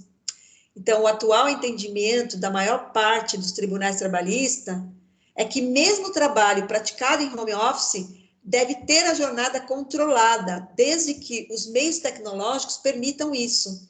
Então, a reforma, porém, exclui esse trabalhador do controle da jornada. Então, ele já está excluindo, porque ele sabe que o trabalhador em home office vai trabalhar mais, o que na prática pode significar a realização de um trabalho superior, ou limite, ou ilegal, né? Então, isso foi ruim. Por exemplo, existe empresa que você tem o controle dentro do sistema da organização, você bate o ponto na hora que você começa a trabalhar e na hora que você vai para o almoço e na hora que você vai embora. Só que como foi muito rápido agora essa implantação do trabalho remoto, né, nesse momento, as empresas não se preocuparam com isso. Então, você está trabalhando muito mais, você só recebe, eles pedem para assinar um contrato aditivo, pronto. Então, isso é uma garantia. Eu ouvi, acho que umas 2 semanas atrás, dentro disso daí que a senhora falou, que muita gente está sendo dispensada e por não ter mais um acompanhamento do sindicato, não ter alguém que, né, conheça do assunto, então não estão recebendo o que deveria receber, aí só depois que fica sabendo que a empresa não depositou, não recolheu aquilo que precisava recolher. Eu vi alguma coisa, né, sobre isso daí também, né, porque não tem mais acompanhamento, e quem é leigo não entende, assina, vai embora e só percebe depois, né? É verdade isso que você está falando, viu? É verdade, isso está acontecendo mesmo, as pessoas não têm conhecimento. Por exemplo, vocês que estão estudando, vocês já têm um pouco de conhecimento, então vocês ficam atentos, né? Agora, imagine quem não tem esse conhecimento vai aceitar, porque não vai ter mais a outra pessoa, né? Para poder falar, ó, tá errado, faz isso, a não ser que ela tenha na família alguém que seja um advogado trabalhista, então ela pode perguntar, mas no restante, por isso que perdemos algumas coisas, ganhamos algumas coisas, mas também tudo tem vantagem e desvantagem, né? Mas como não dava para segurar mais, reforma, né, tinha que ser feita, então não tinha como manter, né? Porque o mundo mudou e as coisas tinham que mudar, né? Essa é a... Professor, Oi. parece que de repente eles fizeram o que deveria ter sido feito, mas no momento talvez errado, porque com a quantidade de desempregado ainda tirar um pouquinho de direito, talvez no momento foi um pouquinho para algumas coisas, né? Não as vantagens que a senhora listou aí, que foram boas. Daquilo que foi ruim, talvez se fosse num outro momento que tivesse menos desempregado, acho que ia até passar meio desapercebido, né? Isso é verdade também, mas como estava já previsto, acho que foi com a entrada do governo, né, do novo presidente, então foram rápidos, né? E muitos empregadores também empregadores estavam pressionando também, né, porque eles queriam pagar menos, né, para o funcionário também, e poder negociar, ter uma série de vantagens que é discutido nos bastidores, porque a gente fala lá as leis, como que elas são feitas, né? Não é uma pessoa, são várias e sempre vão pensar no benefício, né? Por exemplo, não foi aprovada a carteira de trabalho digital, né? Que era uma das mudanças também. Aquele contrato de trabalho verde e amarelo. Não sei se vocês lembram, com a medida provisória 905, ela criou um trabalho verde e amarelo destinado aos trabalhadores de 18 a 29 anos de idade, que nunca trabalharam com registro. Então, as empresas que adotaram o novo contrato apenas podem aplicá-lo às novas contratações a um percentual limitado a 20% de seus empregadores. Além disso, sua duração não pode ser superior a 24 meses, e o novo contrato se aplica somente aos casos em que a remuneração não ultrapassa. Então, o que aconteceu? Caducou, eles estão revendo isso, né? Porque deixaram. E essas empresas que admitiram esse profissional, o que vai ser agora, né? Porque eles abaixaram até o fundo de garantia, em vez de ser 40%, é 20%, o fundo de garantia da FGTS, 8%, passaram a ser 2% da indenização. Então, teve essa medida provisória, bem polêmica, e lá não assinaram, né? Estava funcionando, mas deu uma... Eu acho que já até caducou, acho que tem 2 semanas, mais ou menos, que aconteceu isso, né? Então, são algumas coisas, né, que você não... Você começa a analisar e tudo, assim, sempre a corda vai realmente para o funcionário, né? O empregado que sempre ele espera, né, crescer na carreira, né, em termos de salário.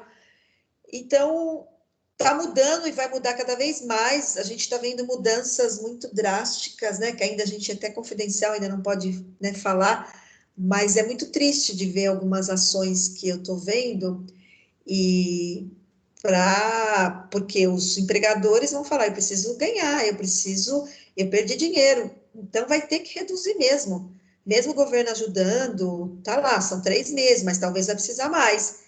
Você imagina esse povo que está recebendo 3 meses e, eles param 3 meses, e aí, como que vai fazer? Volta tudo, mas eles não têm emprego, não têm nada, então por isso que estão tentando mudar algumas coisas, e vai saindo esse ano, né? Até em função de tudo esse movimento, né? Então, as leis trabalhistas, elas sofreram alterações importantes também, né? Mas, claro que tem coisas que a gente sempre vai achar que não foi muito bom, né? Por exemplo, essa questão das férias que vocês comentaram, tem gente que acha bom, tem gente que não acha, né? Horário do almoço, que antes tinha que ser 1 hora, agora pode ser 30 minutos. A jornada de trabalho, né? Que tem que fazer 220 horas, 44 horas semanais por mês, né? Banco de horas também, as horas extras, a terceirização, custo das demissões também, quando é demitido também o empregador pode entrar num acordo para que a multa seja 20% ao invés de 40% também, né?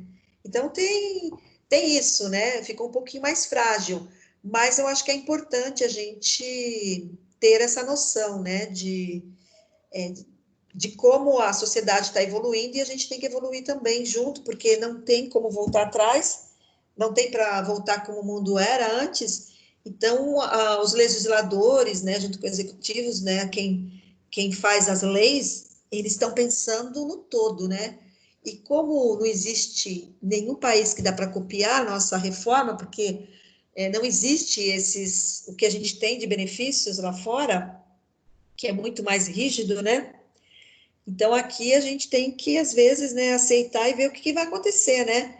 A gente só espera que tenha trabalho para todo mundo, né? Que todo mundo continue estudando, mesmo se formando, vocês têm que ficar atento, né? Na sua área de negócio, se especializar num negócio que você atua, ver a legislação, porque tem legislações próprias também, de segmentos, por exemplo, quem trabalha no porto, principalmente na logística, na parte da educação também já tem outro tipo de legislação, a gente segue, mas tem coisas que é específica, né, de problemas, essas pessoas que ficam o tempo todo, por exemplo, em alto mar, né, como que é feita essa legislação, até para futebol tem uma legislação diferente também, tudo assim, é adaptável, né, por isso que tem advogados que são mais para a área de administrativa, área jurídica, área técnica, que você precisa, né, ter um pouquinho mais de conhecimento. Não adianta você falar, eu sou formada em direito e sei tudo. Não, ninguém sabe tudo, mesmo você se formando, porque na faculdade a gente tem uma visão geral do todo. Imagine direito você estudar, a gente está falando da parte trabalhista aqui. Imagine você estudar comercial, empresarial, constitucional, processo penal, processo civil. Quer dizer, tem muita coisa para estudar. E você tem que realmente conhecer, você tem que se especializar. É a mesma coisa, aqui nessa sala tem gente de RH, tem gente de administração, tem gente de marketing e tem gente, acho que, de logística. Bom, cada um de vocês estão aprendendo uma base, mas vocês têm que procurar, dentro do mercado que você está atuando, quem são seus concorrentes, o que eles estão fazendo, como funciona, se vocês são gestores, como é que você vai trabalhar com o seu funcionário, que lhe falta muito. Então, você tem que ter noções de legislação. Hoje é para todo mundo, né? A gente tem que acompanhar. Lógico que a CLT, naquela aula que eu levei o CLT, que vocês começaram a manusear, ia ser mais frequente, que a gente ia fazer trabalhos, né, com a CLT, que você tendo acesso a isso, você consegue entender e você vai interpretando a linguagem, porque é uma linguagem complexa, ela é técnica. Então, nós temos que fazer esse exercício de melhorar a nossa narrativa, a gente fala hermenêutica, né? É você saber falar com propriedade dentro daquilo que você está falando, né, com alguém, e dentro do seu negócio. Então, eu acho que é importante a gente ter uma linguagem objetiva, concisa, clara, né? Ter clareza naquilo que você fala, para você passar segurança para as pessoas que vocês estão trabalhando, atuando. Para mim, isso é um reflexo, né? Eu vi pessoas que melhoraram bastante a sua performance quando eu vi no primeiro semestre e depois eu vejo agora no último, né? Ou tem gente que ainda está no quarto ou quinto, como evoluiu. Isso é super importante. É uma pena que esse semestre não vai ter a apresentação dos projetos também, porque isso dá embasamento, a gente consegue ver, enxergar o aluno com mais propriedade, mais segurança, né? Nós não fizemos nenhuma apresentação nessa turma aqui de legislação, que a gente ia fazer, mas como é uma área mais técnica, mas mesmo assim eu faria, mas online, dá até para fazer, mas tem gente que, ou não sei se dá desculpa, que não tem microfone, ou não fala quando eu pergunto, né? Então é complicado de você avaliar. Mas eu, por mim, eu gostaria muito, inclusive, nós vamos fazer aqui, responder um pouco os questionários, mas eu preciso de uma ação muito forte de vocês, de realmente fazerem as atividades do AVA, né? Que nós temos, dia 16/6 será a nossa avaliação do segundo bimestre. Então, hoje é dia 19, nós temos 26, 2 e 9 de junho, né? Se não for feriado na segunda, que eu não, segunda não, que dia que é? Terça, né? Não, não vai ter, essa aqui na terça não tem, então vai ser 3 dias.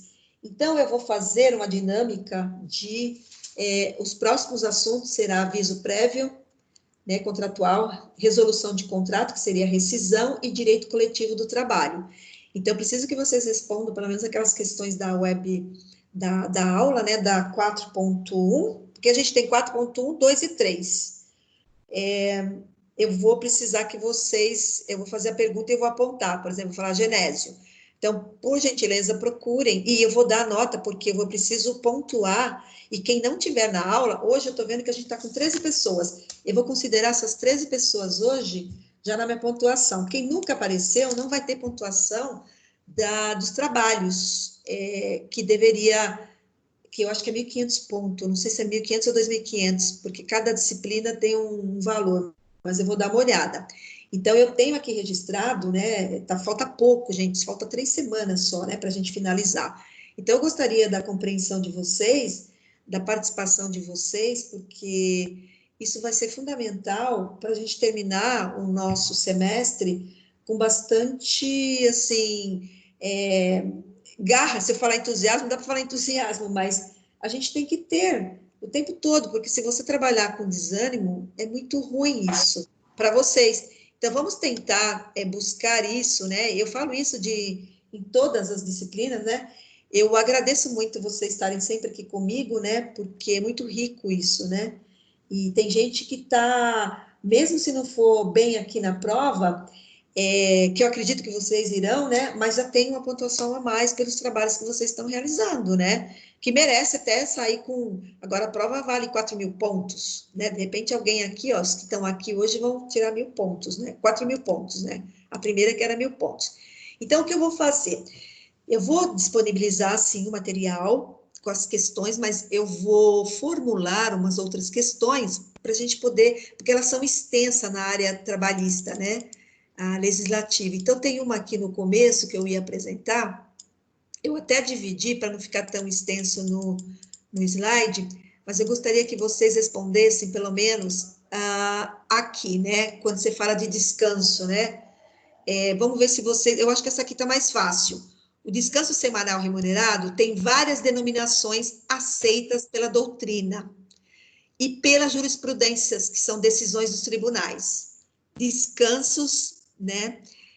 Repouso, aqui está errado, está escrito folga semanal, repouso semanal remunerado.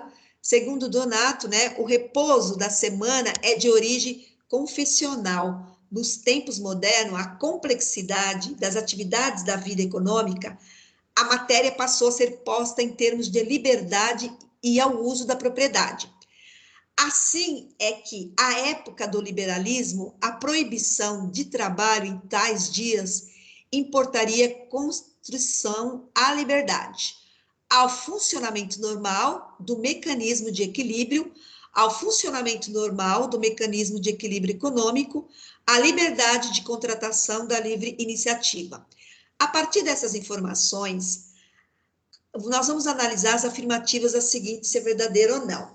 O objetivo dos períodos de descanso é permitir que o trabalhador recobre suas forças e que possa conviver com seus familiares e amigos, usufruindo momentos de lazer? Verdadeiro ou falso? Verdadeiro? Verdadeiro. Verdadeiro. Verdadeiro. Ótimo. Esse repouso ou descanso semanal é, portanto, um direito assegurado a todo trabalhador de se abster de trabalhar por um período de pelo menos 24 dias, 24 horas consecutivas, sem prejuízo do salário? Verdadeiro também. Verdadeiro também? O descanso interjornada é aquele que deve ser concedido durante o dia do trabalho? Falso. Falso. Vamos ver. Então, qual que seria a alternativa que vocês falaram? Verdadeiro, verdadeiro e falso. Agora, o que é o descanso interjornada e intrajornada? Quem lembra? O interjornada é o que você concede entre duas jornadas de trabalho, não é isso? Interjornada? E intra? E intrajornada... Deixa eu lembrar aqui. O intra é aquele de 12 por 36, professor? Às 11 horas de descanso, né? 12 horas. Vocês realmente esqueceram. O intervalo interjornada é aquele que ocorre entre É a uma jornada refeição, né? e outra de trabalho, né, conforme o artigo 66 da CLT. Então, o intervalo tem natureza de descansos, né? Você fala semanal. Agora, o inter, quer dizer, o inter, né, que nós falamos. Agora... O inter é entre duas jornadas. E o intra é a refeição, né? Oi? É o repouso. O intra-jornada é repouso, né? É o repouso que você tem que ter. Né? Então, quando você fala intrajornada, é aquela pausa que ocorre durante o expediente, ó, quando o colaborador deve parar de trabalhar para fazer o quê? O descanso do almoço. A intrajornada. Intra, que é a jornada de 4 a 6 horas, que tem um intervalo, né, de 15 minutos. Então, isso é a intrajornada. Então, o que eu vou fazer? Eu vou fazer perguntas para vocês, para que nós vamos debater isso, né? Para que vocês possam fixar mais o conceito, porque como é muito técnico, né? Então, por exemplo, quando você fala intrajornada, ela ocorre aonde? No meio horário de trabalho. É um pequeno período para descanso da alimentação. Intra, né? Então, o inter é quando você tem que ficar 11 horas, né? Você tem o descanso e você terminou seu expediente, você vai embora, tá? Bom, então aqui nessa questão aqui, que ela estava fácil, foi mais fácil de vocês visualizarem. Agora, tem essa questão aqui, os intervalos ou período de descanso são lapsos temporais, remunerados ou não, dentro ou fora da jornada, que tem a finalidade de permitir a reposição das energias gastas durante o trabalho, proporcionar maior convívio familiar social. Em alguns casos, para outros fins específicos determinados pela lei, tais como alimentação e amamentação. Acerca do descrito, né, acima, nós vamos analisar as afirmativas a seguir. Então, por exemplo, o dia destinado ao descanso deve ser garantido preferencialmente aos domingos, conforme determina o artigo 7º, inciso, né, 15 da Constituição Federal? Tá certo ou errado essa? Verdadeiro, né? Verdadeiro, exatamente, isso aqui é verdadeiro. Os intervalos interjornada ocorre dentro do expediente de trabalho e podem ser computados com o tempo de trabalho efetivo? Falso. Esse é Falso. o intrajornada. E aí, falso ou É verdadeiro? falso. Falso. Falso. Falso. Tá. Essa descrição é do intrajornada e não da interjornada. Porque a interjornada, ela é o quê? A interjornada, a gente tem que ter no mínimo 11 horas de descanso entre cada jornada de trabalho. Correto. Né? Então, guardem isso. O intervalo interjornada é aquele que no mínimo 11 horas consecutivas entre duas jornadas de trabalho? Verdadeiro. Então, verdadeiro, falso, verdadeiro, né? E pela lei, há obrigatoriedade de que o descanso semanal remunerado seja no domingo?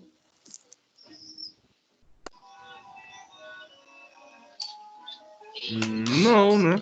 Ele fala Obrigatoriamente. preferencialmente, né? Preferencialmente, exatamente. Então, Então, aqui, ó, você fala falso. Né? Então, verdadeiro, falso, verdadeiro e falso. Então, a jornada de trabalho pode ser compreendida como todo o expediente que o funcionário está à disposição da empresa durante esses intervalos. Agora, o que poderia confundir aqui, porque ele fala preferencialmente aos domingos. Aqui ele fala, seja no domingo.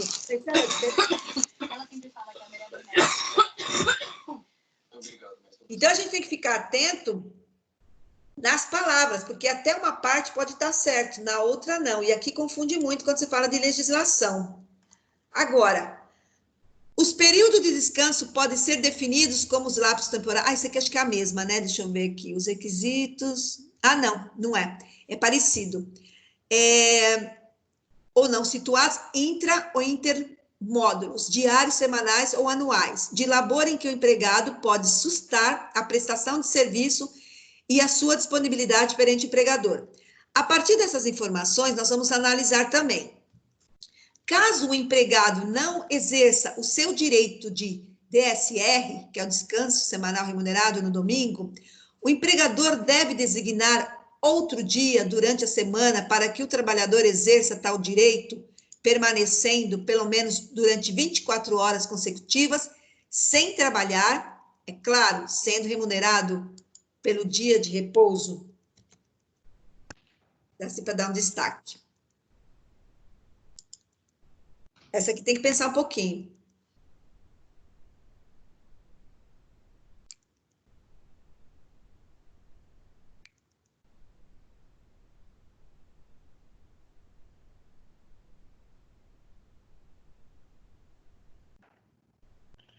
isso é verdadeiro. Verdadeiro? Isso acontece lá no meu trabalho. Ah, isso aí acontece no seu trabalho. Deixa eu ver se tem. Acontece. Quando a gente tem que fazer plantão no domingo, e aí a pessoa, teoricamente, no expediente nosso é de segunda a sexta, né? Compensando já o sábado.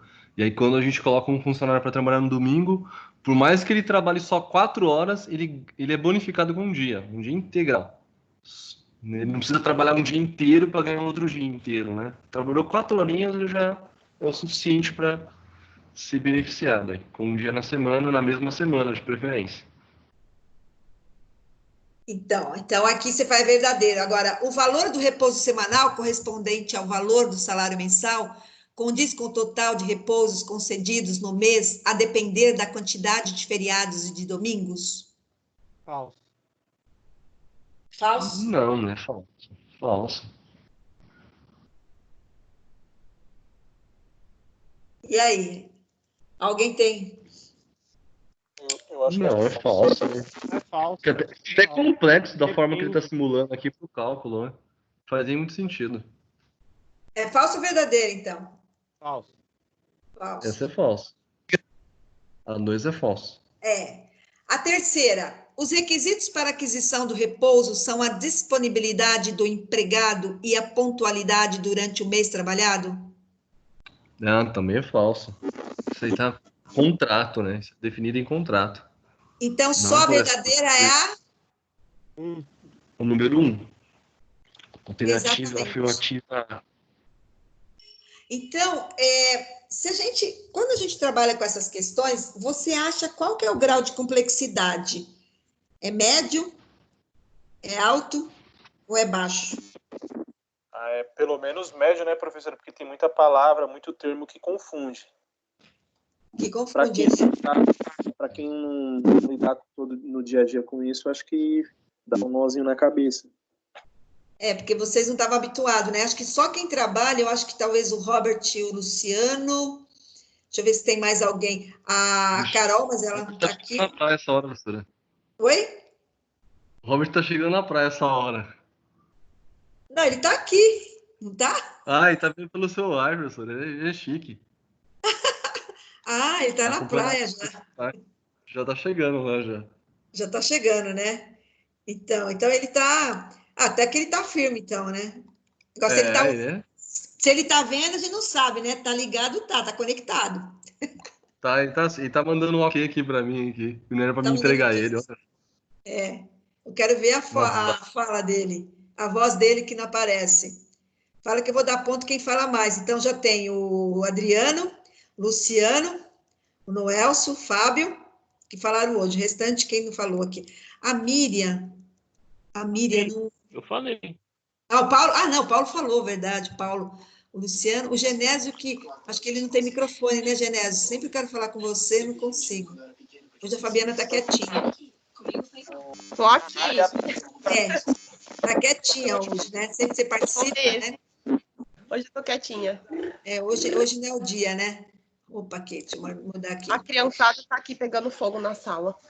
Ah, é? Vamos lá. Que eu preciso depois finalizar para falar o que eu vou pedir para vocês. Bom, então, assim, a partir dessa informação, vocês vão analisar a pergunta, as afirmativas.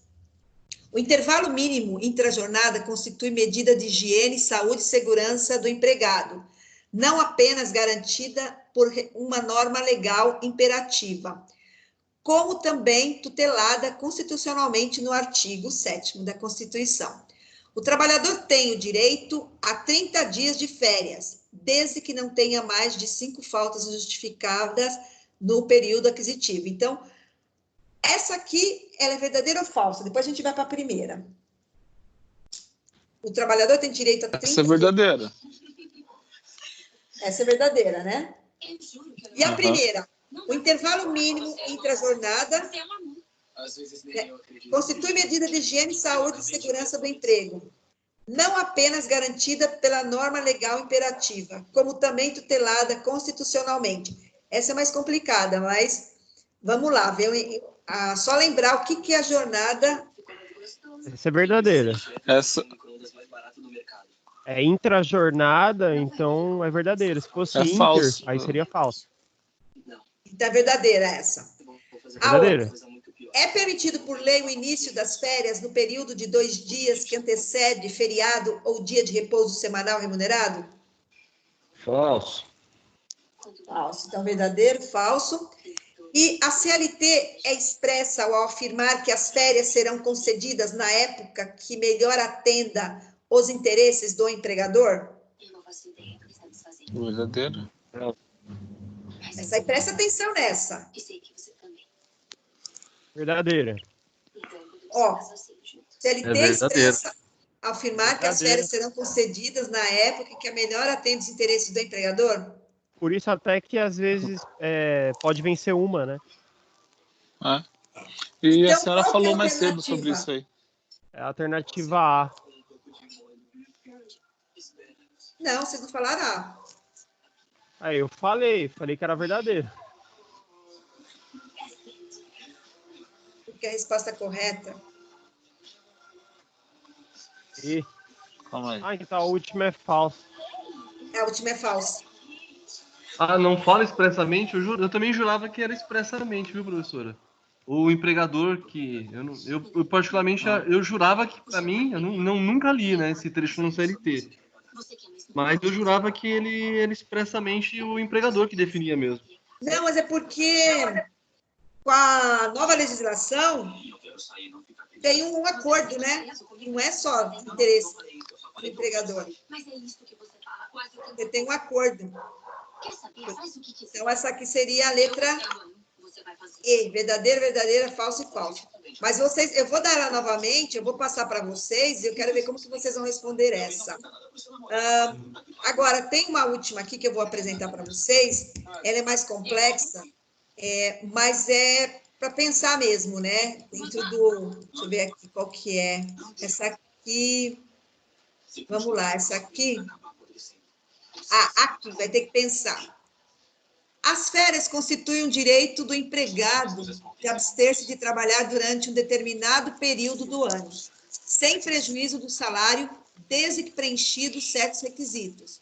O direito às férias surge quando o empregado completa 12 meses de trabalho, observada a proporcionalidade prevista no artigo 130. Após cada período de 12 meses de vigência do contrato de trabalho, o empregado... Quem está com o microfone ligado? Desliga um pouquinho, por favor. E acho que a pessoa não percebeu. Quem que está ali? Pronto. A partir dessa consideração, analise a afirmativa a seguir. Aqui vai ter que pensar, porque ela é muito extensa. Primeiro aqui. A cada período de 12 meses de vigência do contrato de trabalho, o empregado terá direito a férias na proporção de 30 dias corridos, quando não houver faltado ao serviço mais de 5 vezes? Essa aqui está fácil. Correto. Verdadeiro, está correto. Agora, aqui, a cada período de 12 meses de vigência do contrato de trabalho, o empregado terá direito a férias na proporção de 24 dias corridos, quando houver tido de 6 a 10 dias de falta? Falso. Falso, vamos ver. Aqui tem gente que ficou em dúvida, né? Vamos lá. 6 a 15, não é? 6 a 14, 6 a 15, fiquei na dúvida. Ficou na dúvida. Vamos ver aqui na terceira. A cada período de 12 meses de vigência do contrato de trabalho, o empregado terá direito a férias na proporção de 18 dias corridos, quando houver tido 15 a 23 faltas. Essa aqui é verdadeira. Essa é a redação correta. Essa é correta. A cada período de 12 meses de vigência do contrato de trabalho, o empregado terá direito a férias na proporção de 12 dias corridos, quando houver tido de 24 a 32 faltas. Isso tem que ser falso, né? Pelo amor de Deus. Então, seria... verdadeiro, falso, verdadeiro, falso. Só que aqui... A última é verdadeira. 1 e 3, né? Então, como eles pensam? As afirmativas 2 e 4 estão corretas? A 1 e 2 estão corretas? Aí, 2, 3 e 4 estão corretas? 2 e 3 estão corretas? Essa última é falso, é falso, né, gente? Pelo amor de Deus. Não, a última é verdadeira. Acredite, a última é verdadeira. É verdadeira. A verdadeira é a 1, a 3 e a 4. A 1, a 3. A 3. Então, é a alternativa? C, né? É isso? C. E, né? Não, a 1, a 3 e a 4 é a E que você falou, né? É que tá meio apagado aqui para mim. Essa última aí me pegou muito bem. Então, cadê aqui, ó? Qual que eu falei? Falei essa aqui, né? Então, dentro, quando você fala... A cada período de 12 meses de vigência do contrato, o empregado terá direito a férias na proporção de 12 dias corridos, quando houver tido 24 a 32 faltas. Nossa, mas aqui é muita coisa. Mas é isso, mas é verdadeiro. Está na CLT, isso é verdadeiro mesmo. É verdadeiro. Então, a 1, a 3 e a 4. Está correto. Então, é a alternativa E. Então, vocês percebem que eles colocam, porque isso aqui são perguntas mesmo, esse aqui acho que está até no AVA, viu? É que vocês não fizeram ainda, né? Eu já fiz, já. Você já fez? Você já fez todas, o Luciano? Não, do capítulo 3 eu já fiz todas, já. Ah, tá. Agora nós vamos entrar na 4, né? Essa aqui ainda é 3. 4 eu não fiz ainda, não. 4 Vou você fazer nesse final de semana aí.